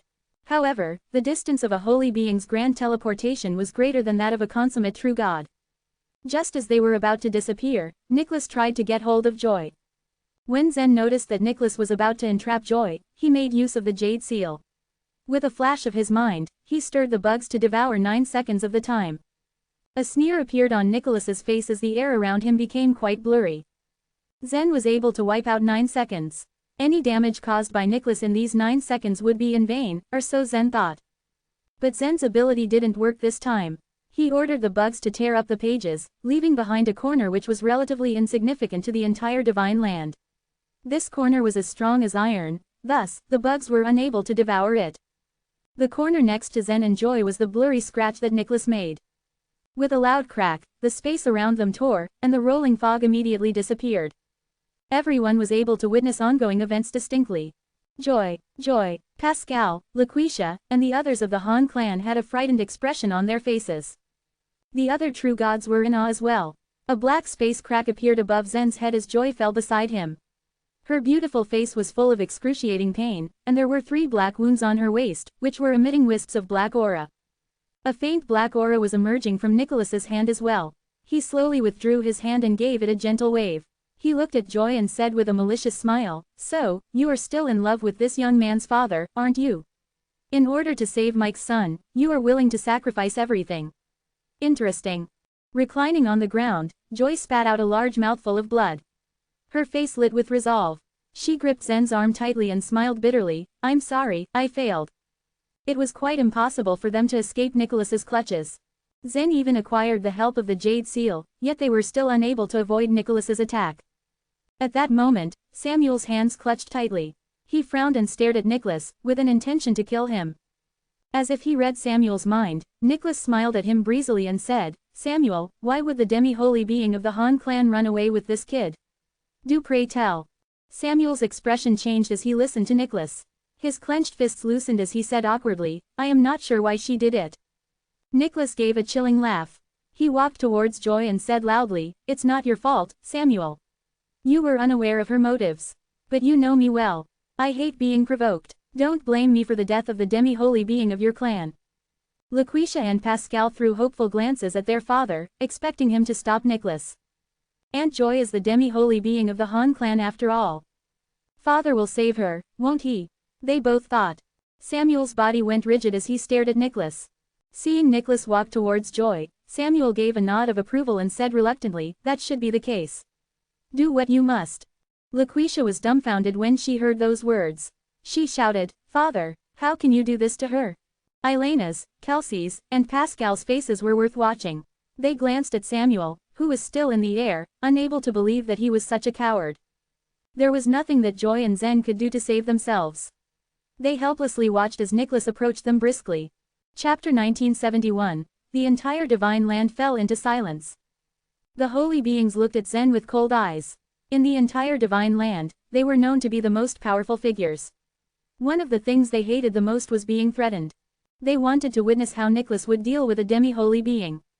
The moment Nicholas walked towards Zen and Joy, the female leader's body trembled slightly, and she had weirdly appeared in front of him in a flash without making any movement. "You promised me that you won't make trouble on the astronomical transit day," the female leader said with a slightly crisp voice. Nicholas paused his step at her words with a foot lifted in the air. His slightly thick eyebrows furrowed and he answered back, "This is a special case." "Is there always a special case when you want to make trouble?" the female leader of the sun-blind race asked. "Yes. So what? Are you trying to stop me? Or do you think you can stop me?" Nicholas's domineering aura expanded in his breezy momentum as he stared at the masked female leader. It made the masked female leader go silent for a while. She was in charge of the Time Sea Forbidden Land, but that didn't mean that she fully controlled the Time Sea. Nicholas was not the owner of the Time Sea, but she didn't have the power to fight against him. She couldn't do anything to him. "Get out of the way," Nicholas said dryly. The female leader had to move aside silently. Meanwhile, somewhere in the divine land, a phenomenon occurred. Thick dark clouds stretched over countless miles, and blotted out the sky, completely covering the sun. Even the strongest sunlight could not penetrate through the black clouds. During the day, the black clouds gathered in silence. But in the evening, the maintained silence was disturbed. Thousands of souls had come back to life. The souls screamed, rolled, entangled and wrestled on the clouds. One divine era was like this, and so were 100 divine eras. Stronger souls swallowed up weaker ones, and the stronger souls could devour every other souls. The primordial law of the jungle was incisively and vividly displayed in these thick dark clouds. Some powerful souls occasionally would fall from the black clouds when they became strong enough. But another fierce competition awaited them.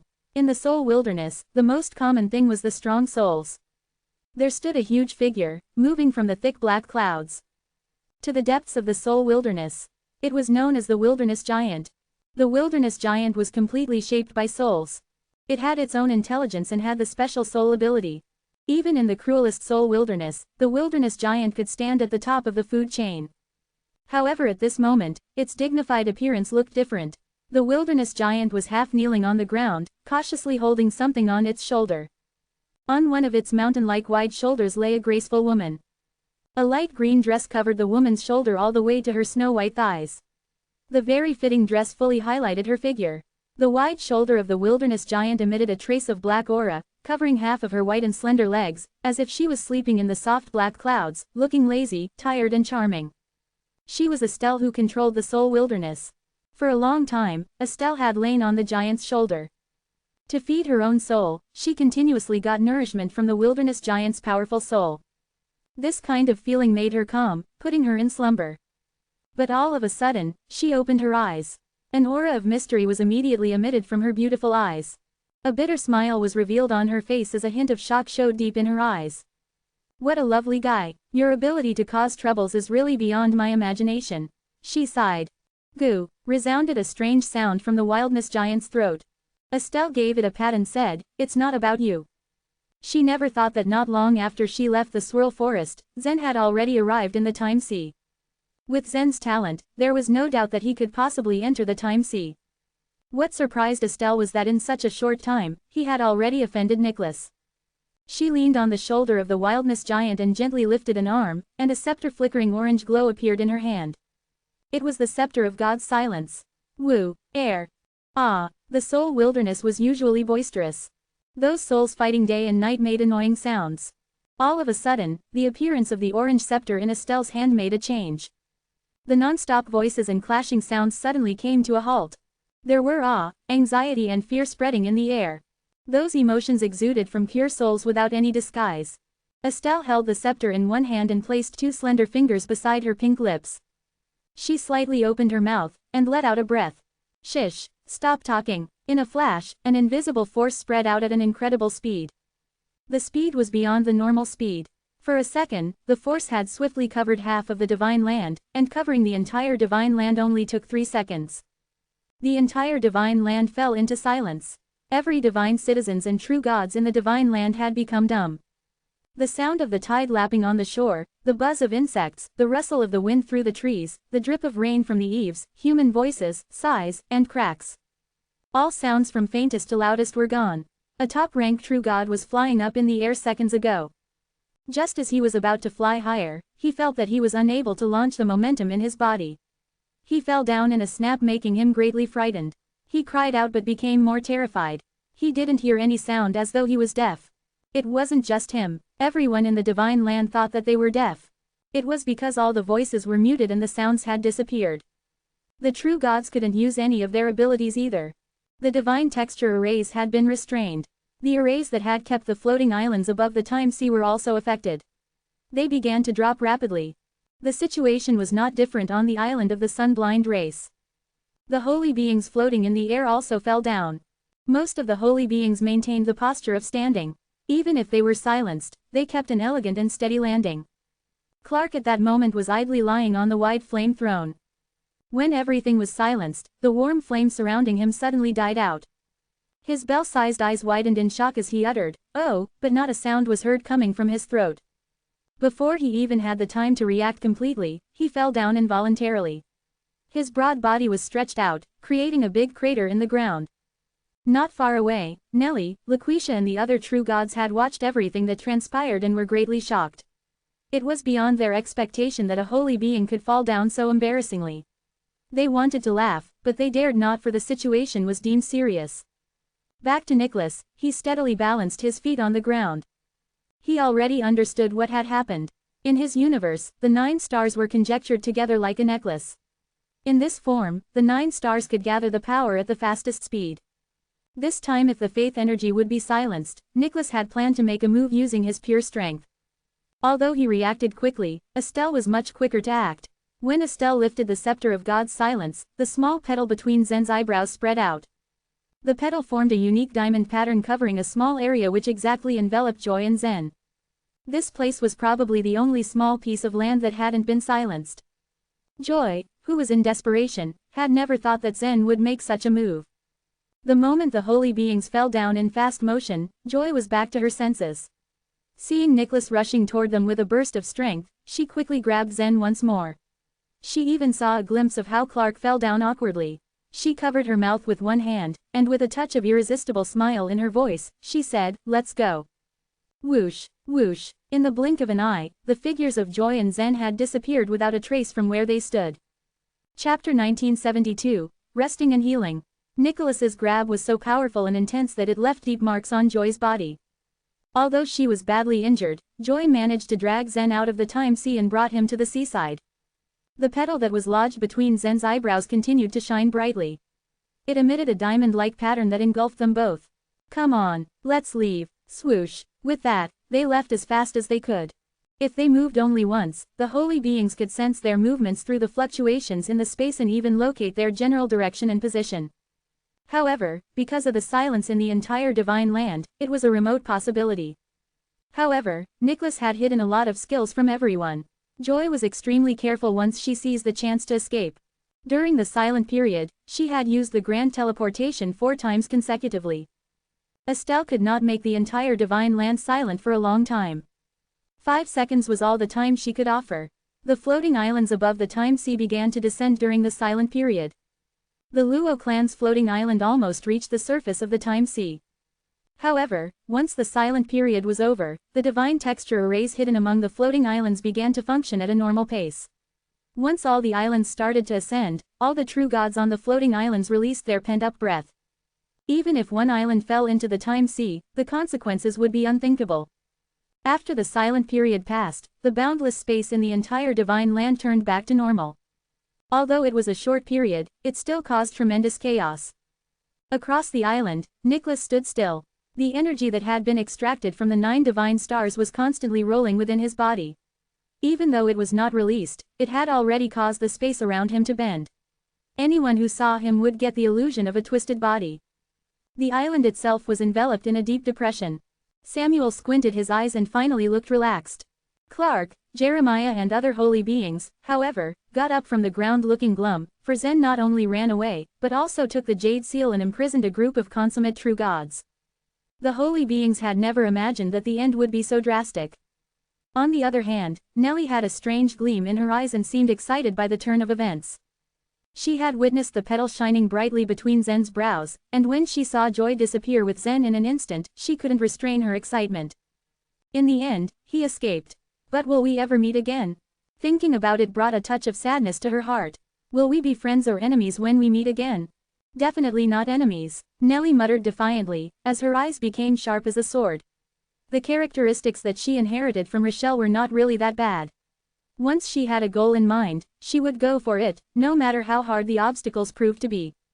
LaQuisha secretly let out a sigh of relief, while holding onto Elena's hand tightly. Kelsey and Elena also seemed relaxed. All the members of the Han clan looked at Samuel with bitter disappointment. Joy was the demi-holy being of the Han clan, the second most important and revered person in the family. At such a crucial moment, not only did their holy emperor refrain from stopping the fight, but he also stayed out of it. Samuel's image was completely shattered in their hearts.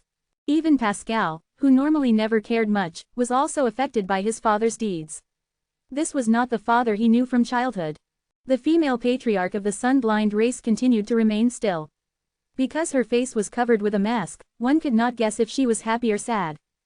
As for the other holy beings, especially those of the Sword Clan and the Moon Clan, there was a smirk on their faces. To them, it was better that the Jade Seal was in possession of Zen than Nicholas. In fact, Woodruff from the War God Hall didn't even try to cover his smile. He was not really keen on a tit-for-tat with Nicholas, otherwise he would have praised Zen and Estelle for being smart. Nicholas lightly took a step forward. Even that made a thud. The strong energy that was accumulating in his body released a little. In a flash, the ground below cracked. Estelle, humph, Nicholas grumbled as he disappeared. As per the tradition, the sun-blind race held a bonfire dinner after the astronomical transit day. All the resources that would be used for the dinner party were from the time C. Hence, they were very precious. However, Nicholas was not in the mood to join in the dinner party. After he left, a group of holy beings from the rich and powerful clans on the floating islands, like Clark and Jeremiah, also chose to leave. Only the true gods as well as the holy beings that were not the alliance stayed for dinner. It was not until the last holy being had left that Woodruff chuckled and said, "Well, Estelle is definitely a smart woman. She had already gone against Murphy long back in Mike's universe. And this time she went against Nicholas." The other holy beings also revealed faint smiles. These powerful clans did not want to offend the alliance, but they certainly did not like Nicholas. Hence, the holy beings were happy to see him in trouble. Joy and Zen continued to use the grand teleportation. The two of them traveled through space and many regions in the divine land. Sometimes, she and Zen would appear in a divine city, causing a cry of surprise among the witnesses. The two would then quickly disappear, leaving behind a group of completely flabbergasted true gods. Then at times, they would appear on top of a high mountain. They stayed only for an instant, before Zen was immediately dragged away by Joy. In such a way, they teleported around 30 to 40 times in a row. Finally they reached a lake. This time, as soon as she showed up with Zen, she couldn't help letting out a piercing scream.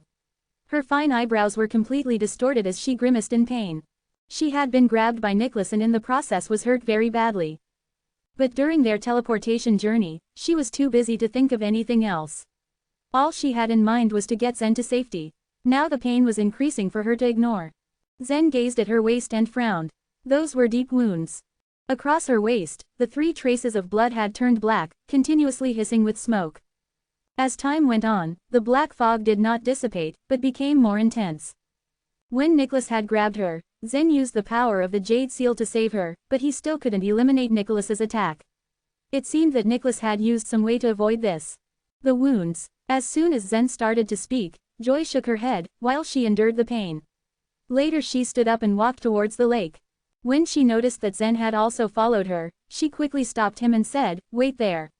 Don't come over here." When the clear water spread over her waist and touched the wounds, there was a hissing sound. The clear water soon turned black, as her wounds continued to heal. Soon the lake transformed into a black and sinister-looking lake. All the fish and other living beings residing within the lake died instantly.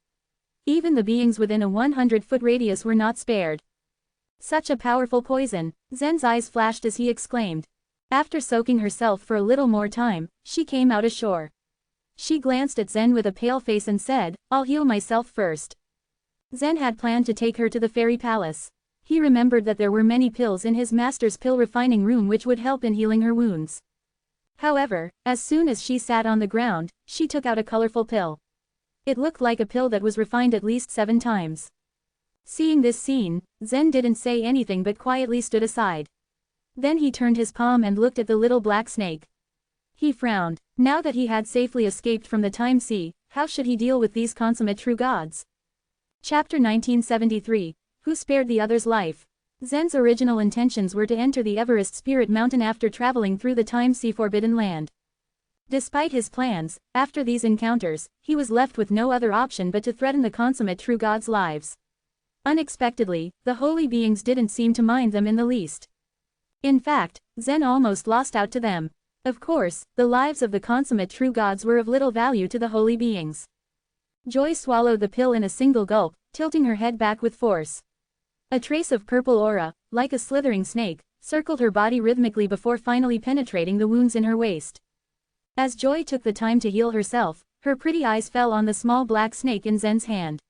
It wasn't before long that she noticed that Zen's expression gradually became unfriendly. "Let them go right after I recover from my injury. We will leave here immediately afterward," she said faintly. "Why would I let them go?" Zen asked, frowning slightly. A few of the consummate true gods within the Jade Seal might have been innocent, but most of them had a grudge against Zen and even wanted to kill him. Notably warriors like Rochelle and Walton. Though Troy had stopped Rochelle from killing him in the Forbidden Land, he didn't do it to help Zen. He just wanted to hand Zen off to Nicholas, who would dispose of him properly. It was only normal that he didn't want to let the consummate true gods go that easily. "If you really do kill these consummate true gods, the holy beings will never let you go," added Joy, in a matter-of-fact tone. "Joy, do you really think the holy beings will let me go if I don't kill the consummate true gods?" Zen's gaze and expression were completely frozen as he asked this question.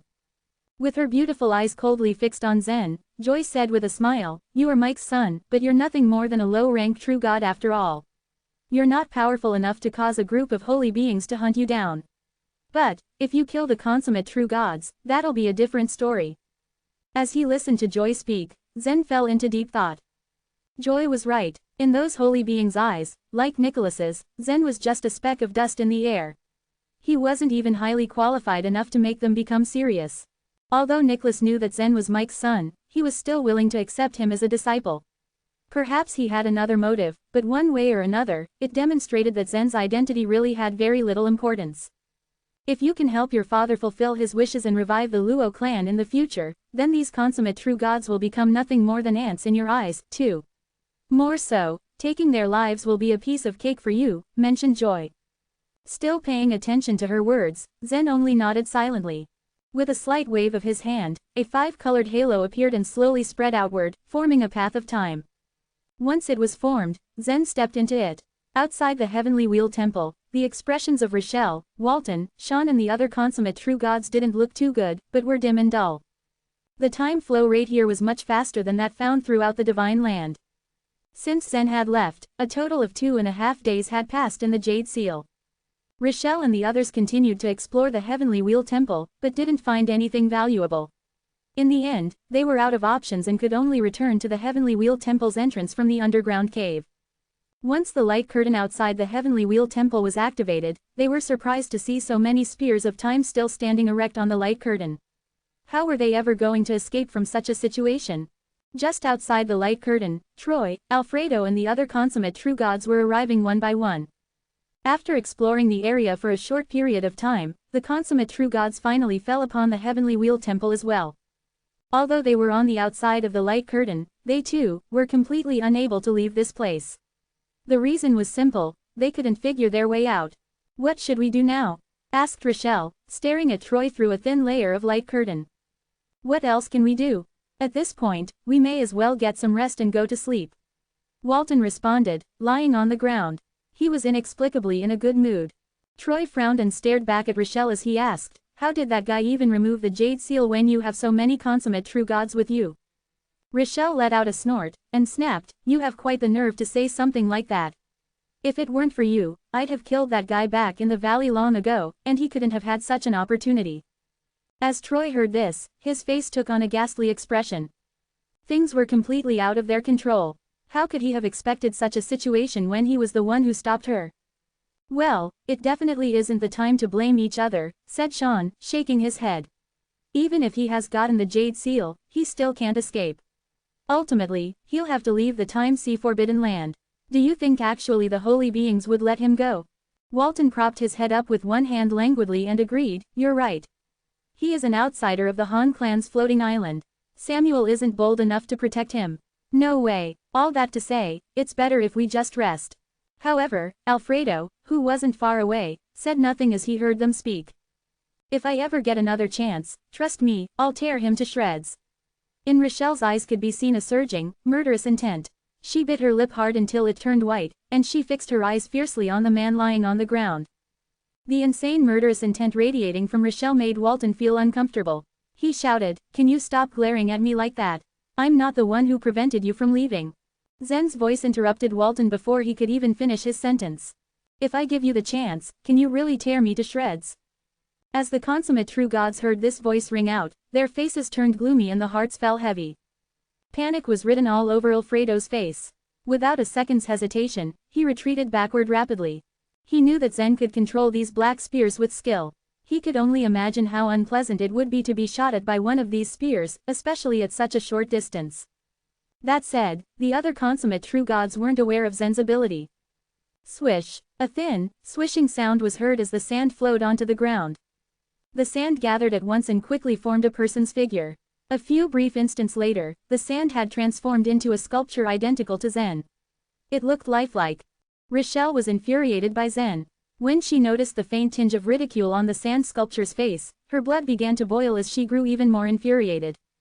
Whoosh! She immediately hacked at it with her machete, throwing it with all her might directly at the sculpture. What ensued were numerous more violent strikes. When Rochelle finally put her machete away, a thin outline of cuts appeared on the surface of the sand sculpture, before it collapsed with a loud crash.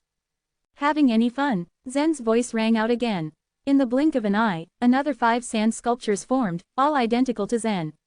All 5 sculptures gathered beside Rochelle. Rochelle wasn't tolerating the provocation whatsoever. She began swinging her machete anew. As soon as she crushed these sand sculptures though, more and more sand sculptures rose to life. The sand in the desert was endless. How could she destroy them all if they kept coming? Rochelle couldn't stop herself from shouting, "If you have the ability, show your real body. Why are you sneaking around like a coward?" "Why not?" With that, Zen quietly appeared behind the light curtain, hovering in midair leisurely. It was impossible to fly in this world. How did he manage such a feat? The only person who had actually seen Zen flying was Alfredo, but he didn't provide this clue to the other consummate true gods. As a result, the consummate true gods' expressions changed greatly as they took notice of the scene, too. Troy's face darkened. The sand had naturally gathered and formed. Now that Zen was floating in thin air, everyone knew he had a very high control over this world. It was safe to say that Zen could rule everyone's life and death in this space. Swish! With a sudden slash from her machete, Rochelle snapped, "Hand over the Jade Seal and I'll spare your life." She was impetuous and enjoyed killing, but she didn't think before acting as much as Troy did. Zen raised his hand gently. The dense black spears on the light curtain were like beady snake heads that were raised slowly. They aimed at the great group of consummate true gods, including Rochelle. The corners of Zen's mouth curled into a smile, and he said, "I wonder who's going to spare the other's life now." Chapter 1974, Let Them Go. The black spears aimed at the crowd, turning all the faces of the consummate true gods ghastly pale. Even Walton, who was lazily lying down, stood up and stared at Zen. These consummate true gods had witnessed the power of the black spears before. Both Mikhail Sword, the consummate true god of the Sword clan, and Troy had been shot by those spears before. Mikhail Sword had instantly died when the black spear pierced him. Troy, on the other hand, had been fortunate enough to survive, but even though he had recuperated for a long time, the wound caused by the black spear still hadn't healed completely. When these fatal countless black spears shot out, how would all the consummate true gods escape? Rochelle didn't speak. She still held the machete tightly, unwilling to admit defeat. She was far more stubborn than ordinary people, and she would not yield even when facing death. At this moment, her body bent slightly and a great surge of power went through her long and slender legs. She leapt high in the sky, taking the arc of a parabola as the machete in her hand came at Zen's head. Huh, Zen smiled faintly before he disappeared. Rochelle's machete missed its target and landed on the ground. Before she could steady herself, Zen reappeared in front of her again. But this time, he had a handful of sand in his hand. When he saw Rochelle come up again to attack him, he threw the sand at her. Kill. The thin lines of sand swept off Rochelle's wrist, leaving bloody cuts. The impact of the sand also made the machete fly out of her hand. Seeing this, Sean and Walton rushed over. Bang, bang. They had barely taken a few steps when two black spears shot out and pierced the ground in front of them. They instantly froze. The time in the area that the spears had pierced passed quickly and the originally fine sand turned into dust. Phew. Since she didn't have the machete in her hand anymore, Rochelle abruptly turned around and released another surge of power, aiming straight at Zen's face with her knees. She had almost unleashed all of the power of the 9 stars in her body. There weren't many people in the Divine Land who would be able to resist this blow. Bang! Zen just raised his hand and casually deflected her attack. Then, without missing a beat, he released his own surge of power, knocking Rochelle's body to the ground. After that, handfuls of sand flew toward Rochelle's hands and legs. Although she had released more power in an attempt to stand up, it was to no avail. The sand had firmly fixed her onto the ground. Although Zen did not completely control the Jade Seal, after he had broken through the first light curtain, the extent of his control over this world was not much different from the extent of his control over his inner world. And since no one could use godly ways in this world, the consummate true gods here were no match for him. Kneeling on the ground, Rochelle couldn't even raise her arms. If we were outside, you wouldn't be able to take even one move of mine, she said through gritted teeth. With a faint smile on his face, Zen slowly walked toward Rochelle. He half squatted down and grabbed her chin, raising her beautiful and angry face. But here, you can't even withstand a single move of mine. Rochelle was forced to look up at Zen, a low-rank true god. She had never been insulted like this before. At this moment, her stunning face was almost completely distorted in anger, revealing a different kind of beauty in her. If she had nothing to bind her, she would probably have pounced on Zen and devoured him by now. Actually, if I let you go just like this, I will be very upset, Zen said, looking down at Rochelle. When they heard Zen's words, many of the consummate true gods' eyes flashed. They were all very clear that their lives were in Zen's hands. And from what Zen had said just now, it had sounded like he was going to let them go. Just as you said, I am far from being a match for you if we are not in this time and space. Zen continued, his eyes fixed on Rochelle. But don't forget, I am just a low-rank true god. There's still a chance for us to meet again in the future. Then, he stepped back. With a gentle wave of his hand, the light curtain equipped with the black spears outside the Heavenly Wheel Temple disappeared. After that, Zen stretched out his hand and pointed at the ground, where a colorful circle of light appeared. That's the passage to leave here. Is he going to let us go? The consummate true gods were surprised. They had almost completely believed that they were done for. Before stepping into the circle of light, Zen said, I am arranging some insects in the circle of light, so if you enter this passage now, you will be devoured clean by them. However, 3 days later, I will remove all the insects. You can leave then. Look out for yourselves. With that warning, he stepped into the circle of light and disappeared from everyone's eyes. In the time passage, one's corporeal body would be pulled into a special state. Under such circumstances, even consummate true gods would be unable to fight against those insects. Walton thumped the ground, producing a huge sandpit. Dang it, I will make you regret it if you fall into my hands one day, he cursed angrily even though Zen was no longer there to hear him. He couldn't believe that a mere low-rank true god could be so arrogant. The moment Zen left, the sand that was binding Rochelle fell down, but she remained kneeling motionlessly on the ground. With her head down and her dark hair covering her face, it was hard to see her expression. Drops of blood dripped down her lips and sank into the sand. Shaking his fan, Sean frowned as he looked at the colorful circle of light. It seems that the kid is under certain pressure and doesn't dare to kill anyone. Troy, who had been silent all this time, nodded. From what he said, it seemed that there was really something that held him back from killing us. He must have reached an agreement with the Holy Emperors. Maybe he threatened the Holy Emperors with our lives and fled the Time Sea. Sean guessed, holding the fan. However, Troy shook his head. That's impossible. My father wouldn't be threatened by a low-rank true god. Then why did he let us go? Sean asked, feeling puzzled. We're trapped in this world and we barely have any information. I wonder what's happening outside. Let's talk about it after we get out of here 3 days later, said Troy, shaking his head.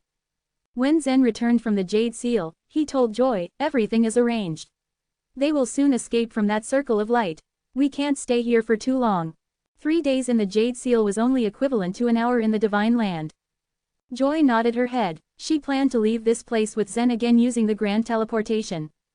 Zen took out a token and said, although the Divine Land is vast, there are still some risks. Why don't we just hide in the Fairy Palace for some time? Zen had been in the Divine Land for a while now, but he had never returned to the Fairy Palace during this time. Joy looked at the mountain token in Zen's hand and raised her eyebrows in surprise. Bromley's Fairy Palace in the Swirl Forest. Zen nodded. She thought for a while before nodding back in agreement. Although Bromley's Fairy Palace was not unbreakable, it was indeed a good place to temporarily take refuge in. Once Joy agreed, Zen activated the mountain token in his hand. Soon, the surrounding space started to vibrate slowly. The space in the Divine Land was several times stronger than that of the universes. In the universes, it only took him a split second to enter the Fairy Palace, and it was convenient. But in the Divine Land, it was difficult for the mountain token to break through space. It was only after about half a minute that the mountain token dragged him and Joy into a space channel. Soon after, they appeared at the gate of the Fairy Palace. Chapter 1975, A Small Misunderstanding. After Zen and Joy left for a period of time, ripples appeared at the edge of the lake from the colorful circle of light. As the ripples spread, Troy jumped out and landed steadily next to the lake. He immediately looked around and a glimmer of surprise appeared in his eyes. Soon, Sean, Walton, Rochelle, Alfredo, and the other consummate true gods stepped out of the circle of light one after the other. This is not the time sea, Walton observed, looking at the Great Lake. Sean glanced at Walton. Isn't this nonsense? That guy must have escaped from the time sea, Troy said with a frown. But with the amount of strength he has, it's impossible for him to escape from the time sea all by himself. Troy took a few steps toward the striking black lake as he spoke. Then, he reached his iron hand out to the surface of the lake and tapped it.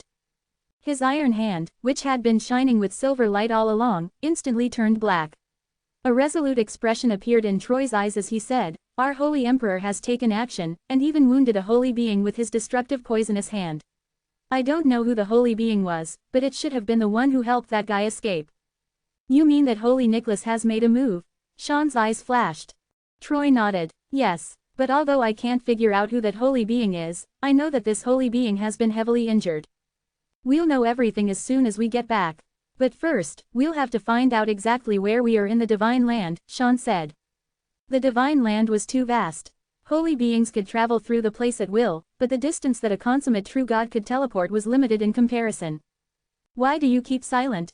Walton looked at Rochelle curiously. During these 3 days, she had been unusually silent and depressed.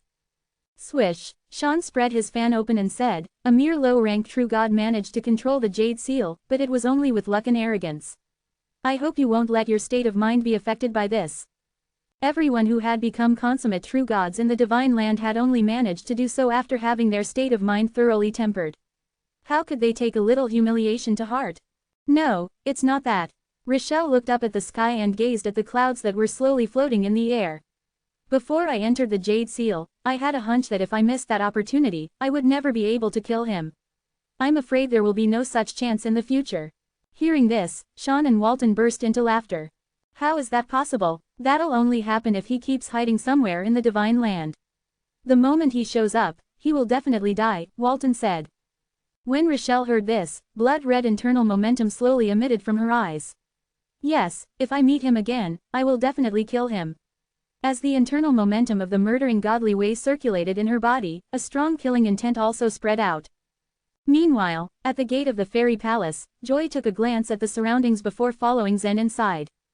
2 years ago, Zen had brought Letitia and his family members to the Fairy Palace before returning to the universe. After spending a short period of time in the universe, he had sneaked into the Divine Land. 2 years had passed since he had traveled from the ancestral land of the Han clan to the floating island of the Han clan. He had sent his family to the Fairy Palace for 2 reasons. 1, for their safety, and 2, the Fairy Palace was located in the Swirl Forest, where time passed at the same rate as it did in the Divine Land. If he had let them continue staying in the evolutionary universe, they would have aged considerably before he went back to see them. 2 years in the Divine Land was equivalent to decades in the evolutionary universe. In the side hall of the fairy palace, 6 tapestries featuring golden Sanskrit words were hanging on the wall. At the center of the side hall, a handsome young man in white was holding a brush in his hand. He was writing on the white paper spread on the ground. As he wrote, he trembled with sweat dripping down from his face. His white clothes were already drenched with sweat. Seal. When he shouted, an extremely special power entered him and touched his spirit, causing him to roar out through his gritted teeth. After shouting the word, he bent over and quickly wrote the word, seal, on the paper. There were hundreds of words written on the paper, which was spread behind him for a distance of about 100 feet. After writing the word, seal, the young man looked even more dispirited, but he still gritted his teeth and prepared to yell out the next word. Jeffrey, Jeffrey, that's enough for today. Outside the side hall, Letitia continuously knocked on the door. All of the people present were concerned about the young man, including Freya, Aura, and Imogen. However, the Immortal book in the library stroked his beard and said calmly, it's just consuming a lot of his energy. The worst thing that could happen is him passing out. But he will benefit a lot from reading out all these words. So just let him be. Even I don't know how much he'll be able to achieve. What if his soul gets hurt? Letitia said angrily. Immortal book laughed. The soul healing pills in the pill refining room are not for display, you know. Open the door for me now. Letitia was very worried about her son, so she was very angry. She rushed forward and tried to close the Immortal book. Although Letitia was at the Soul Sea realm, she was still nothing in the eyes of Immortal book. The old man's figure flashed and reappeared far away. There was no way that Letitia could catch him. Saul. Letitia turned to Saul, who was standing next to her. Saul's expression was calm. With a slight smile, he said, the young master said that no one should enter without his permission. You. Letitia's expression suddenly froze. Zen was the only master of this fairy palace. Why was there a young master? It was obvious that Saul was saying that just because he and the Immortal book wanted Jeffrey to grasp the meaning of the Sanskrit words. They were going too far. All of a sudden, a happy smile appeared on Saul's face. The master is back. What? Letitia was stunned. The faces of Aura and Freya, who were standing beside them, also lit up in happiness. Imogen, on the other hand, snorted coldly. He has been gone for so many years that I was starting to wonder if he would ever want to come back. Despite saying that, she followed the rest of them to the gate of the fairy palace. Zen. When Letitia saw Zen slowly walking over from the center of the square, her eyes were filled with joy. But just as she was about to rush over to him, she saw a woman standing behind Zen. Her face froze. The woman behind Zen was tall, graceful, and charming. She was a beautiful woman. More importantly, she exuded an extremely strong aura, which, though plain, instilled a strong sense of fear in anyone who met her. It was impossible for Letitia to figure out the woman's cultivation level, but she faintly felt that this woman was probably the strongest person she had ever seen. What annoyed Letitia the most was that the aura she sensed from this woman was somewhat like Margaret's. When Imogen noticed Letitia's expression, she heavily knocked her walking stick onto the ground and gave a cold snort while pulling a long face. If it were not the fact that she had sensed the unfathomable cultivation level of the woman, she would have asked, how dare you bring back a jerk? Right to Zen's face. When Zen noticed the change in Letitia's expression, he became embarrassed. Of course, it was impossible for Joy to not notice their reactions, but she continued standing near Zen with a smile on her face. With her status and temperament, there was no way she would explain anything. Tia, this is a friend of my father, Zen said. Although Joy had never explicitly stated the kind of relationship with Zen's father, Mike, Zen had been able to read between the lines. However, since she was a demi-holy being, it was impossible for him to address her with any inappropriate titles. Hearing this, all the women were slightly shocked. Although their cultivation levels lagged far behind Zen's, their horizons had broadened during the time they had spent with Zen. They had a certain understanding of the structure and hierarchy of the divine land and the origins of the universes. Zen's father was the creator of the universe, a holy being of the divine land. So, they wondered if this woman was also a holy being. Chapter 1976, The Decipherment. Zen's words clearly suggested who Joy was. Letitia was an intelligent woman, and she understood that Joy was a senior. She walked over to Joy and bowed to her. Nice to meet you. Pardon me, but I'm unaware as to how to address you.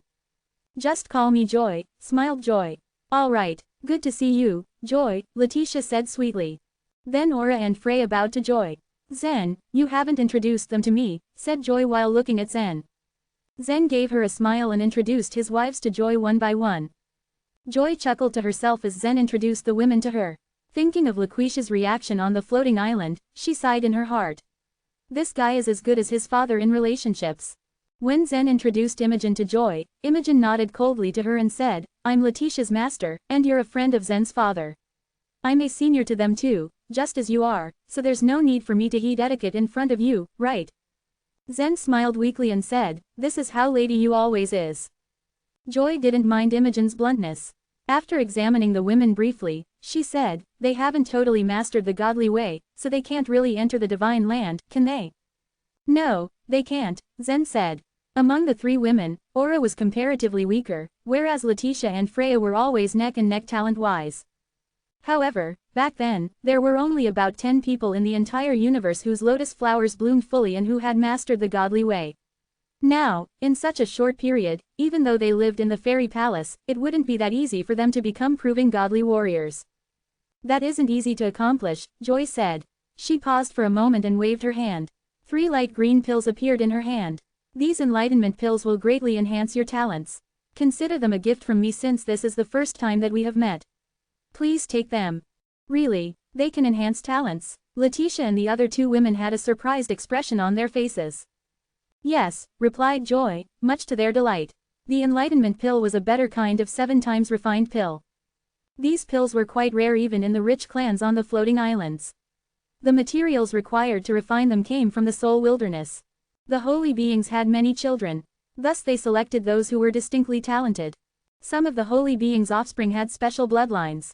Nonetheless, they were not quite talented as to master the godly way or acquire the godly tile, so they needed the enlightenment pills to improve their talents. The thing was, the pill would only affect a person once. The female disciples in the Purple Soul Hall cultivated the purple or a godly way, and overall, they were weaker in talent than the other disciples from the floating islands. Therefore, Joy had spent a lot of money getting a few enlightenment pills in case she needed any. As an act of generosity, she had gifted the pills to the 3 women.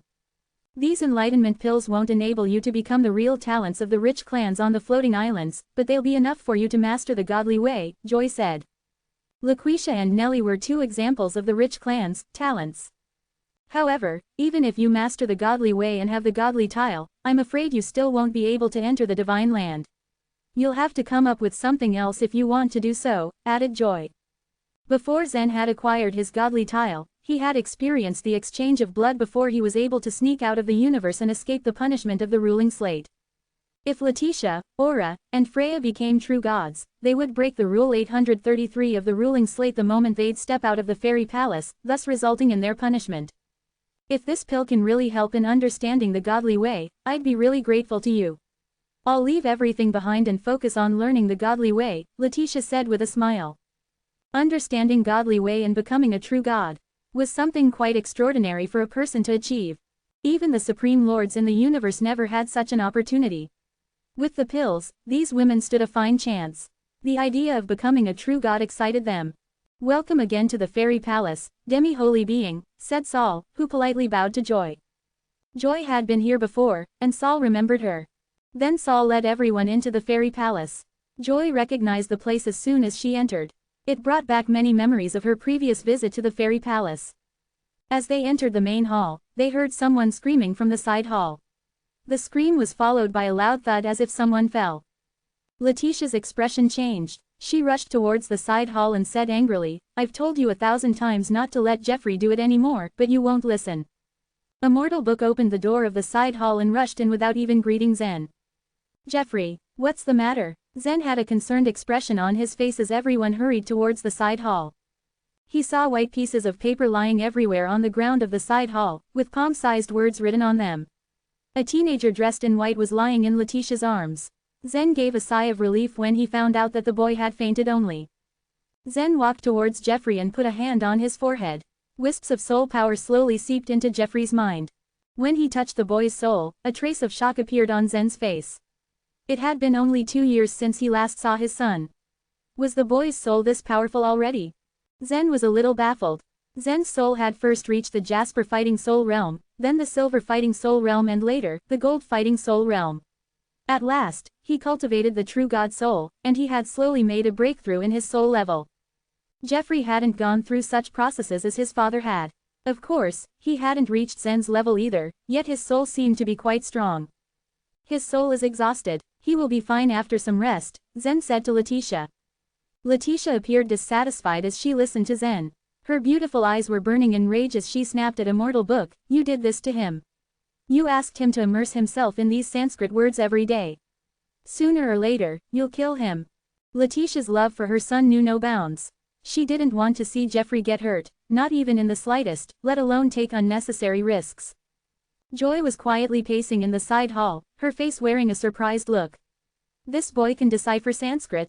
Immortal Book then greeted Joy. During Joy's first visit, she had borrowed Bromley's books in the library, and he was an acquaintance of hers. Immortal Book laughed and said, "Don't underestimate the boy. Master has left behind a great deal of Sanskrit words, and this kid has deciphered about 30% of them."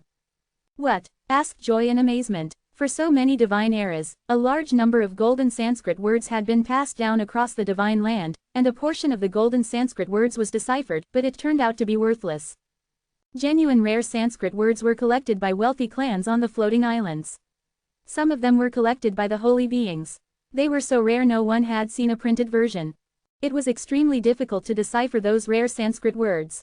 Up to now, few of them had been deciphered completely. Deciphering Sanskrit required extremely rich experience. Sometimes, the decrypted Sanskrit content made no sense at all. Bromley was quite fond of traveling in the chaos.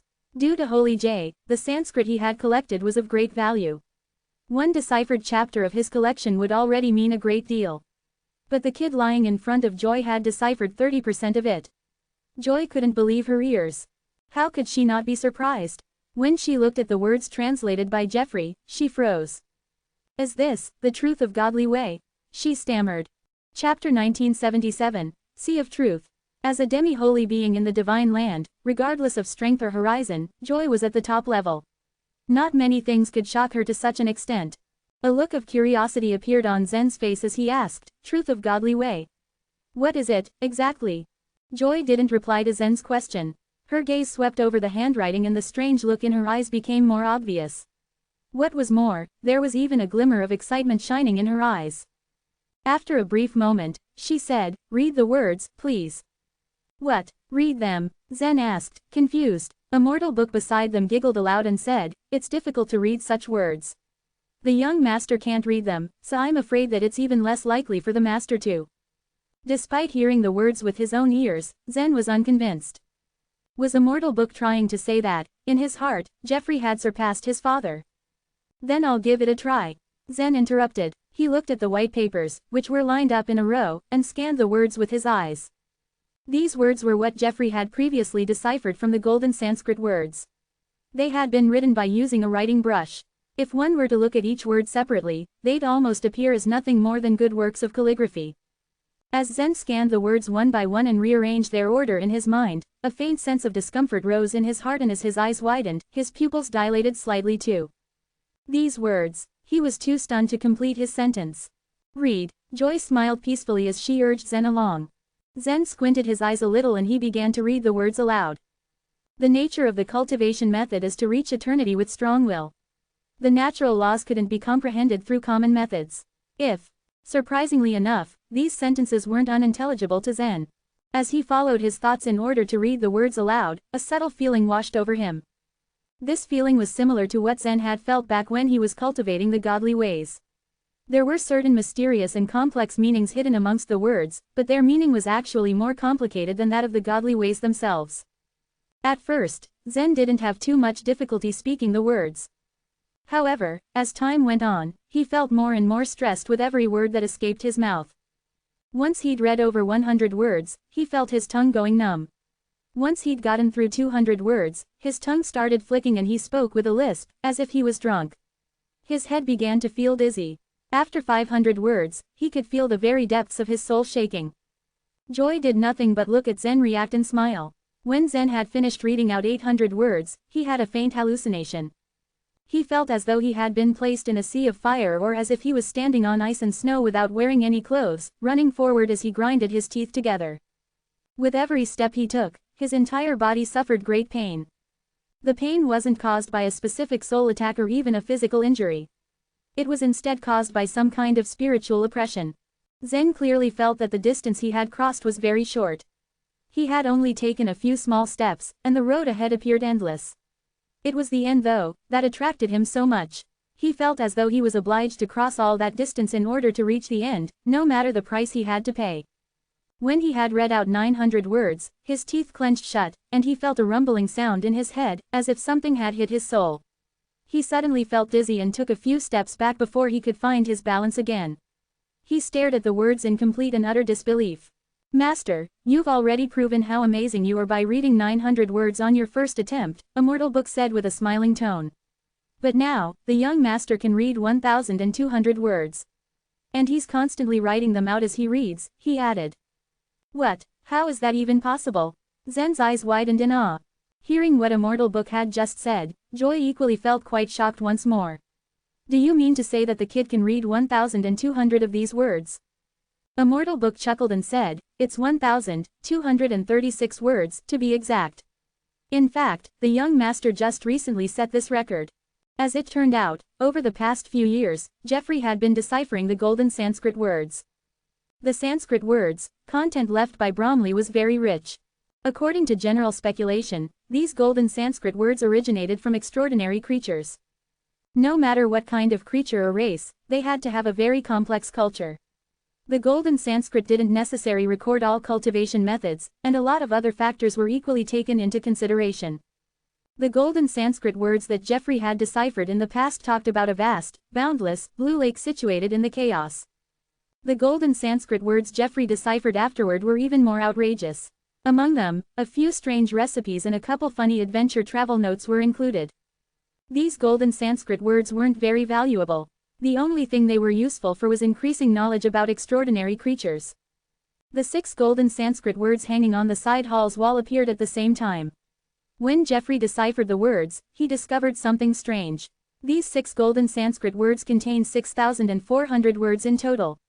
The content didn't make much sense, especially if one looked at each word separately. Upon connecting them together though, he felt they held a special truth. And it was this truth that had piqued Jeffrey's and the others' interest.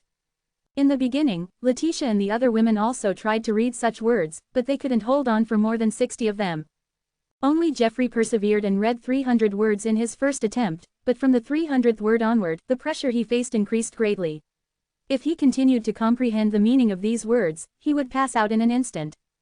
Letitia pitied her son, and she even quarreled with him, completely preventing him from studying these strange words.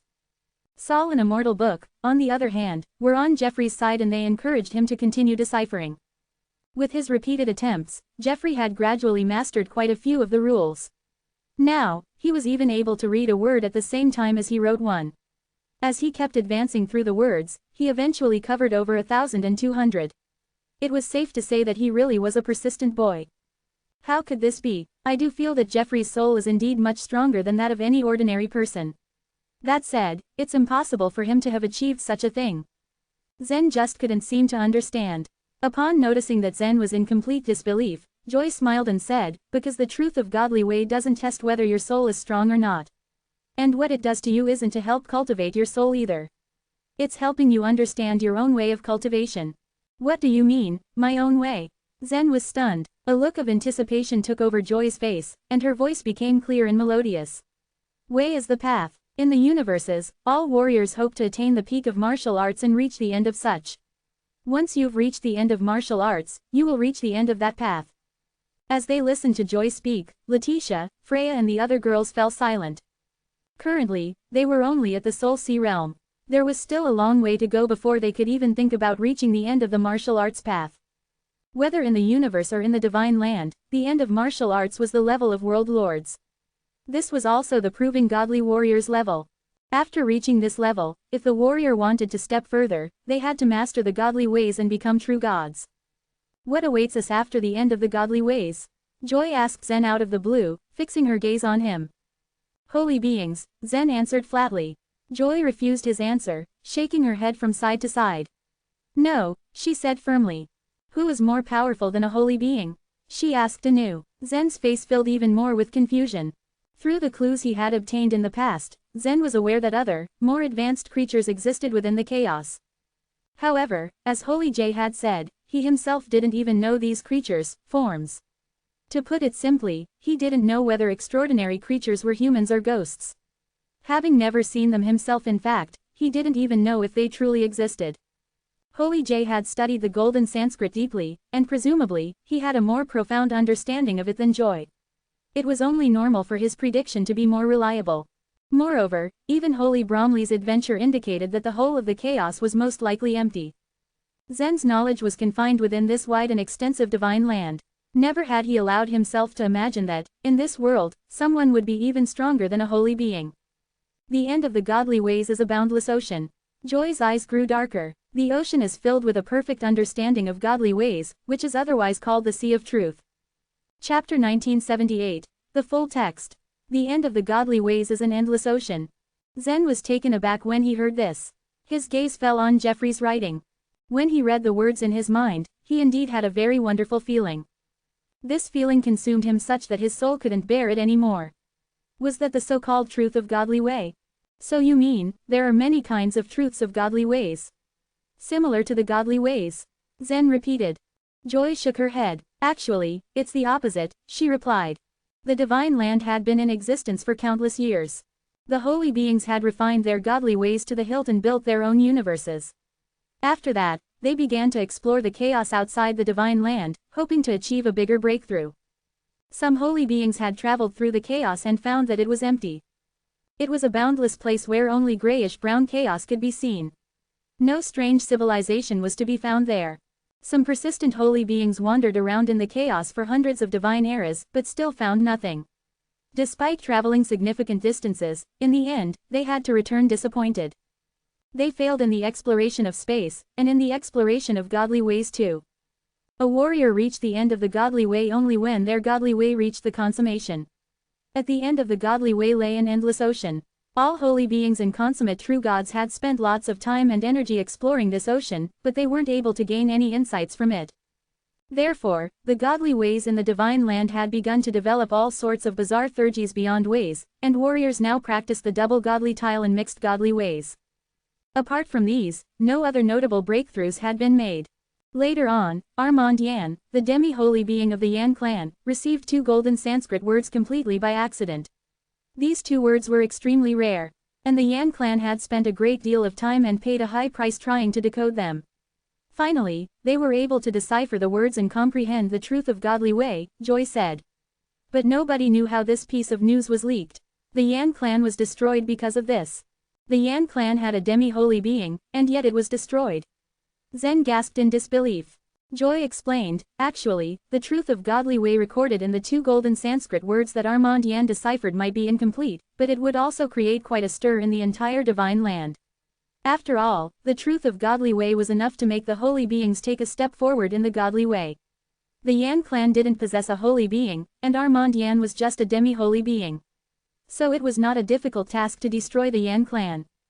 Then, who destroyed the Yan clan? Zen asked. The Dongfang clan, the Leng clan and the Fang clan, answered Joy. My guess was right, Zen commented, narrowing his eyes. After Joy finished speaking, she studied the handwriting again, and a faint excitement appeared in her soft eyes. I don't know how many mind methods of truth of godly way exist in the divine land now, but only 5 are known to the public, and these 5 are incomplete. I wonder if this mind method of truth of godly way is complete. If so, its value will be incalculable. The holy beings stood atop the divine land, but who wouldn't want to advance further when they had reached this level? After they crossed the godly way, they suddenly lost their reference and couldn't go any further. It was as if they had fallen into an ocean. No matter how hard they tried to swim, they were unable to go ahead. How could the holy beings ignore the truth of godly way, which could help them progress further? Even an incomplete mind method of truth of godly way was enough for the holy beings to kill an entire clan. No one knew what would happen if a complete mind method of truth of godly way appeared. However, Jeffrey had only written about 1,000 words. Joy didn't know if this mind method of truth of godly way was a complete one or not. These 6 golden Sanskrit words contain a total of 673 characters in total. I've deciphered them one by one. Naturally it is a complete mind method, said a slightly childish voice. My dear Jeffrey woke up. Only then did Letitia notice that the young man in her arms had opened his eyes. Jeffrey, Zen called, beaming with joy. Jeffrey got up, bowed respectfully to Zen and replied, "Father." The 16-year-old boy had grown to 7 feet, and was not much shorter than Zen. He had overcome his stubbornness and had become very calm and composed. Under Letitia's tutelage, he was now an educated, reasonable and responsible young man. He had seldom spent time with Zen as a child, so he had an indifferent attitude towards his father, which would only increase with the passage of time. However, right now he was quite happy to see his father again. Joy sized up the boy and remarked with a smile, "Zen, your son is much more valuable than you." Her comment brought smiles on the faces of everyone, including Letitia and Imogen. What Joy said was right, as this was a complete mind method of truth of godly way. After all, Zen wasn't strong enough to change the situation. If this complete mind method of truth of godly way were to leak out, it would cause a mess in the entire divine land. "Who are you, girl?" Jeffrey suddenly asked, as his gaze fell on Joy. In terms of seniority, Joy could be considered Jeffrey's grandfather's peer, and in terms of age, she could be considered his ancestor. Zen suddenly found it funny when he heard how Jeffrey addressed Joy. He laughed and said, "Don't be rude, Jeffrey.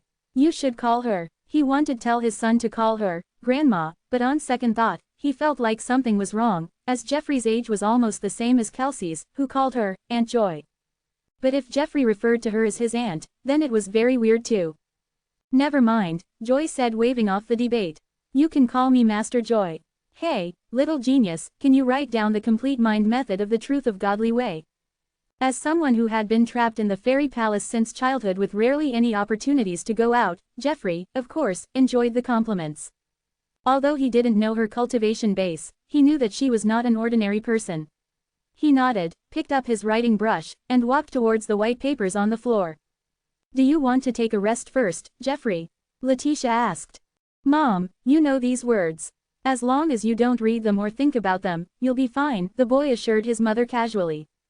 When Jeffrey had deciphered the golden Sanskrit words for the first time, he had uncovered the secrets hidden in them. It wouldn't be a problem if he didn't read these words together. But once these words were read together, he would become dizzy. This was the reason why Jeffrey would only decipher a single golden Sanskrit word at a time. This way, he would not feel the pressure. Jeffrey studied the white paper with a look of concentration on his face. He held a brush in his hand and began to write something down. Swoosh, swoosh, swoosh. No one spoke as they watched Jeffrey. The young man in white was still writing with quick and smooth movements. About an hour later, he had written down many words. Zen was gratified to see his son's achievement. After Jeffrey had written down all of them, Joy couldn't resist the temptation any longer. She looked at Zen and asked, "Can I see the mind method of truth of godly way written by your son?" Before Zen could answer, Jeffrey pursed his mouth and said in a disgruntled manner, "It was me who wrote this mind method. Master Joy, you should ask me." When she saw the look on his face, Joy smiled. "Okay, can I have a look at it, Jeffrey?" she requested. "Of course you can. I'm not so narrow-minded," said Jeffrey, shrugging his shoulders. "But you will have to give me something if you want to get something from me." Hey, Zen was at a loss whether to laugh or to be angry. Chapter 1979, Spar with Lavender. Jeffrey's expression spelled mischief. Looking at the kid made Zen's heart sigh. Compared to Jeffrey's carefree life now, when Zen was 16 years old, the responsibilities he carried weighed so heavily on his shoulders. It was also the pressure put on by his father that made the burden so much as he moved on. Zen assumed that Jeffrey was not an integral part in his father's plan, so Zen hoped that he could grow up happily. Joy's smile became wider. "What do you want? If I have what you want, I will give it to you." "I want a spear," Jeffrey said excitedly. Zen scrunched his nose. "A spear?" Letitia smiled lightly. "Jeffrey is really obsessed with practicing spear techniques. He often goes to the training tower to spar with Lavender." He can spar with Lavender. That was new. In the past, Zen had never seen Jeffrey ever show any talent or inclination in martial arts. Even now, his cultivation had just reached the internal elixir realm. There was still a long way to go before he could reach the life and death realm and form his soul sea.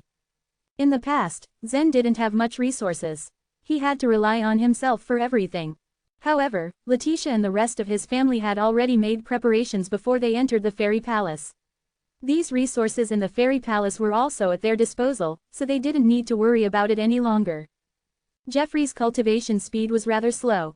Letitia smiled at him again. "It's just a spar. Even if it's only a spar, How could he spar with Lavender? Zen asked, eyes trained at Jeffrey. While Lavender's spear technique was not complicated, it was extremely terrifying. He found it hard to imagine how the two sparred with each other. Dad, you're always underestimating me. Jeffrey scowled and glared at Zen. If it isn't for the fact that Aunt Lavender's spear is too good, I might have been able to win against her. I've even asked Livingston to make a few spears for me, but they are still not as good as the one Aunt Lavender has. Zen raised an eyebrow. Really? The saint-killing spear Lavender wielded was the sacred object of the Demon Knight. No matter how excellent the spears refined by Livingston were, it would still be difficult for them to match Lavender's saint-killing spear. Jeffrey crossed his arms and huffed but said no more. Beside them, Joy cleared her throat. I don't use weapons. I have some spears, but... As she spoke, she gently waved her hand, and 7 spears appeared. With a flick of her wrist, purple mist curled around them and lifted the spears in the air. Demi-holy beings were usually very rich and owned many treasures. The spears Joy had were all quality supreme primordial weapons, and even the aura coming off of their tips was very strong. Although Letitia, Imogen, Aura and Freya didn't use spears, all of them looked fervently at the floating weapons. The 4 of them hoped Jeffrey would choose a good spear. I'm afraid that the weight of these spears is not what Jeffrey can handle, added Joy. Things in the Divine Land were about 10 times heavier than things in the universes. Proving godly warriors in the Divine Land could barely use these spears, so it was doubtful that Jeffrey, who was merely at the Internal Elixir realm, could. Then Joy waved her hand again and a crystal blue spear appeared in front of everyone. She nudged the spear lightly and it slowly flew towards Jeffrey. This space spear weighs nothing at all, so Jeffrey should be able to use it. However, because it doesn't weigh anything, you wouldn't feel anything when you hold it. It will take quite some time to get used to it. Looking at the long spear slowly approaching him, Jeffrey grabbed it in his hand. Swoosh! With a wave of his hand, the light long spear swung like a windmill, and as the tip of the spear moved, it almost tore the surrounding space apart. Okay, deal. Now you can have a look at my truth of godly way. With a smile, Jeffrey jogged out of the side hall with his spear. I'm going to Aunt Lavender's place. As Joy was going to check the truth of godly way, all the other people left the side hall. By the way, where would Jeffrey go to spar with Lavender on spear art? Why haven't I seen her? Asked Zen after a while. This time after Zen returned, he felt strange that he hadn't seen Lavender. She's cultivating in the training tower, Letitia replied, glancing at Zen. Whether it was Aura, Letitia, or Lavender, they all had their own temperament. All of them had been waiting for Zen to return, and their relationship was harmonious. But some minor conflicts were still unavoidable. It was impossible for them to get along with each other like best friends all the time. However, Freya was an exception and had a very good relationship with Imogen, Letitia, and Aura. Even Jeffrey was closest to Freya. As for Lavender, she was a low-key kind of woman in the fairy palace. She spent most of her time in the training tower. Occasionally, she would come out to exchange a few words with others, only to ask whether Zen had returned before returning to the training tower. Jeffrey had always been very curious about Lavender. By chance, he had barged into the training tower and saw Lavender brandishing her spear like a cyan dragon surging out of the sea. Driven by curiosity, he developed a little interest in the weapon. As a result, although he had no interest in martial arts, he began to practice spears. As soon as Zen opened the door of the training tower, a whistling sound met his ears. Aunt Lavender, I got a good spear today. It won't be damaged if I spar with you. Zen watched Jeffrey wave the space spear vigorously and run to the other side. Over there, a tall and slim figure waved the saint-killing spear and took a turn. In an instant, her spear had blocked Jeffrey's spear in the air. The two spears collided with each other several times as the two sparred, causing metallic sound that echoed on the first floor of the training tower. How is Jeffrey's spear skill? Letitia secretly grabbed Zen's arm with her fair-skinned hand and laughed. His understanding of spear intent is not bad. Zen nodded. Even as Lavender significantly lowered her cultivation level when sparring with Jeffrey, and she could still suppress Jeffrey just by using martial skills, all of Jeffrey's moves were praiseworthy and far beyond Zen's expectations. Clang, clang, clang. As the spears collided, Jeffrey felt very proud. This spear won't be destroyed. Ha ha, this spear should be more powerful than Aunt Lavender's spear. Although Jeffrey was just a child, and his cultivation was nothing remarkable, Lavender took everything she did seriously. As she focused on sparring with Jeffrey, she paid no attention to the door at all. How could it be that Livingston's weapon refining skills have improved so fast? She asked curiously. This spear was not refined by him, was it? Livingston had made several spears for Jeffrey in the past, but Jeffrey was unable to protect the spears with his life vitality. All of them broke shortly after Jeffrey used them against Lavender. As Jeffrey casually thrust his spear into the air, it made a whistling noise as if the air was being pierced through. This was the divine land, and even Lavender couldn't have achieved this. However, Jeffrey did that easily. The spear in his hand was by no means an ordinary weapon. It was even much stronger than the saint-killing spear in Lavender's hand.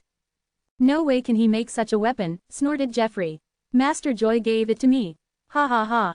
Lavender was taken aback. Joy, someone came to the fairy palace. Yes, Jeffrey nodded. My father brought her. Hearing this, Lavender looked towards the door subconsciously. She was not in the mood to spar with Jeffrey anymore. As if on cue, Lavender caught sight of Zen by the door. At this moment, Jeffrey had already hit out with his spear and it was too late for him to take it back. Lavender pursed her lips. Without looking, she flipped her hand and grabbed the tip of the space spear. With a pull, the space spear flew away from Jeffrey's hand. It shot towards one side and nailed itself on the wall with a clang. And Lavender, you're cheating. Jeffrey's words fell on deaf ears as Lavender charged at Zen at full speed. Chapter 1980, The Fallen Divine City.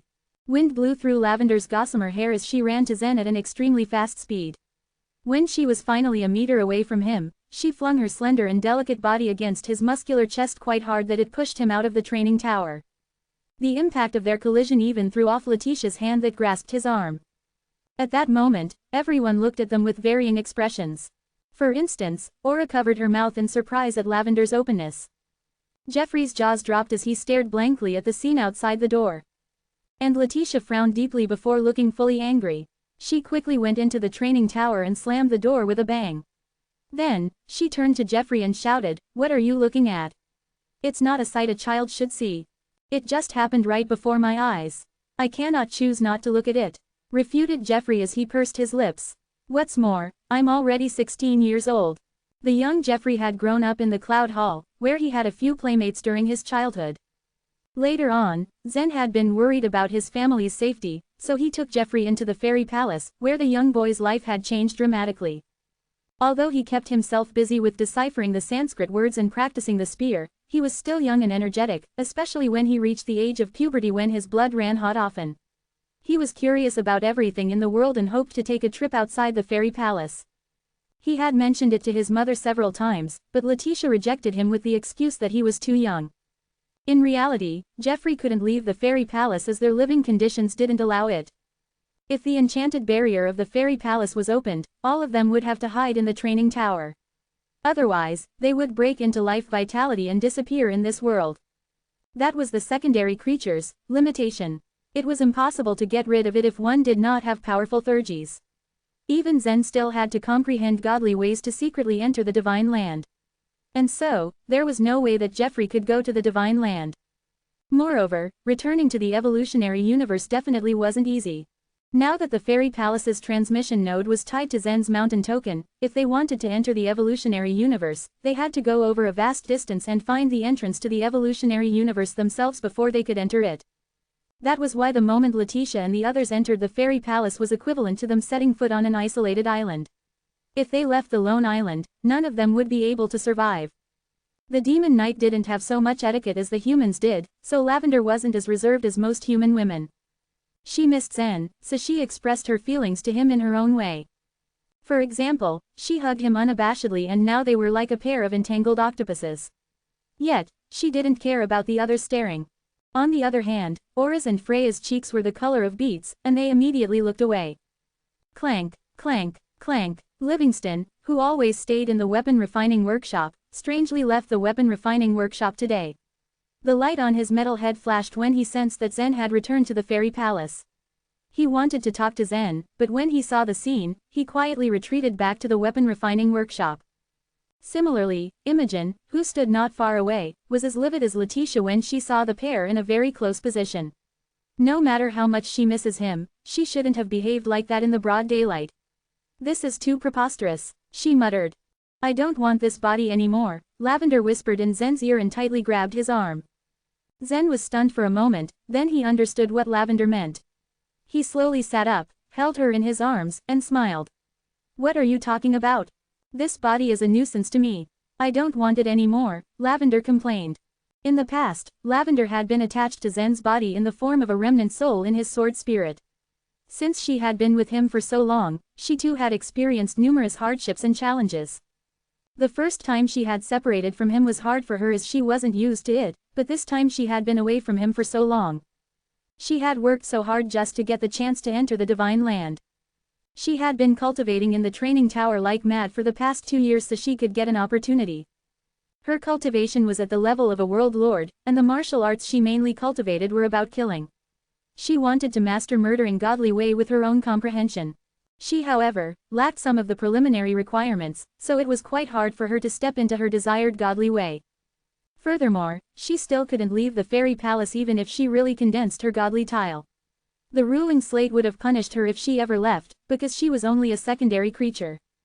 It was hard for Lavender to accept her situation. How can it be a nuisance, you silly girl? Zen gently flicked Lavender's forehead with his finger. Lavender's demonic red eyes looked serious as she said, "It's meaningful only when I stay with you. A soul is enough for me. I have to find a way to get rid of my physical body." The girl didn't seem to be lying, but Zen quickly said, "No, you can't do that. More importantly, you'll still be a secondary creature even if you only have your soul left. Even if you hide in my body, I'm afraid you will still break apart. Then you teach me a godly way so that I can enter the divine land and keep you company. Or, what if you never leave again, just stay in the fairy palace?" Her mind was simple and she blurted out whatever was inside it, just like a child. When Zen saw her innocent face, his body surged with want and he suddenly felt impulsive. Then again, he could restrain his desires because he had a strong state of mind. But since he had now finally returned to the fairy palace, he had completely relaxed himself. The only thing was, they were in broad daylight and they weren't the only people in the fairy palace. They still had to behave properly. For the next few days, Joy didn't leave the side hall and kept comprehending the truth of godly way that Jeffrey had decoded. It might take a mere split second, years, or even several divine eras for a demi-holy being to comprehend something. Such a thing was quite common. In addition, Zen also told everyone not to disturb her. He as well, was quite interested in the truth of godly way. However, he just came back so he wasn't in a hurry. Besides, it wouldn't be a problem if he asked Jeffrey to write another one for him. During this period of time, Zen lived his life to the fullest. He guided Jeffrey in practicing martial arts every morning, and whenever the younger boy had questions, he patiently answered them. On top of that, Jeffrey had also showed him some of the contents of the golden Sanskrit words that he had deciphered over the past few years. The contents of those golden Sanskrit words were about all kinds of strange things. The most valuable one among them was undoubtedly the complete passage about the truth of godly way. The contents in other passages gave Zen a general idea of extraordinary creatures. Before, it was virtually impossible to imagine what the extraordinary creatures were like. There was no way for anyone to hypothesize about their shapes or state of existence. Yet according to the contents of the golden Sanskrit words, he discovered that those extraordinary creatures were not as mysterious as he had imagined. There were halls and complex social relationships in their world. They would also die. There were also powerful warriors among them, and they also revered those who were more powerful than them. Jeffrey and Zen also exchanged ideas and discoursed. Although the young boy didn't have a high cultivation level yet, he had gained plenty of knowledge from the library. He was broad-minded and intelligent. It was even likely that many true gods who had lived for so many divine eras couldn't compare to him in that regard. And at night, Zen spent his time wonderfully with his wives and enjoyed the land of warmth and tenderness. On the first day, he had offended Letitia, and she didn't talk to him for a full day. She was full of jealousy, and it took him a long time to make her laugh through tears. Meanwhile, things brewed differently in the east of the divine land. Dozens of people dressed in jet-black cloaks swiftly moved forward across the endless desert. It turned out that all those cloaked beings were mid-rank true gods. The one at the helm had a long sword that hung from his back. He was tall and moved in a steady pace. Under his lead, the group of true gods soon found a crater that was over 10 million feet deep in the desert. One by one, the true gods in black cloaks slid down the crater.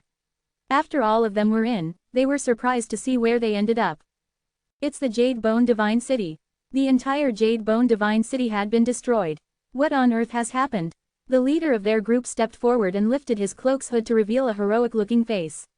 He glanced indifferently at the ruins in front of him and coldly ordered, "Let's find the slate first." Then, he took the lead and went forward.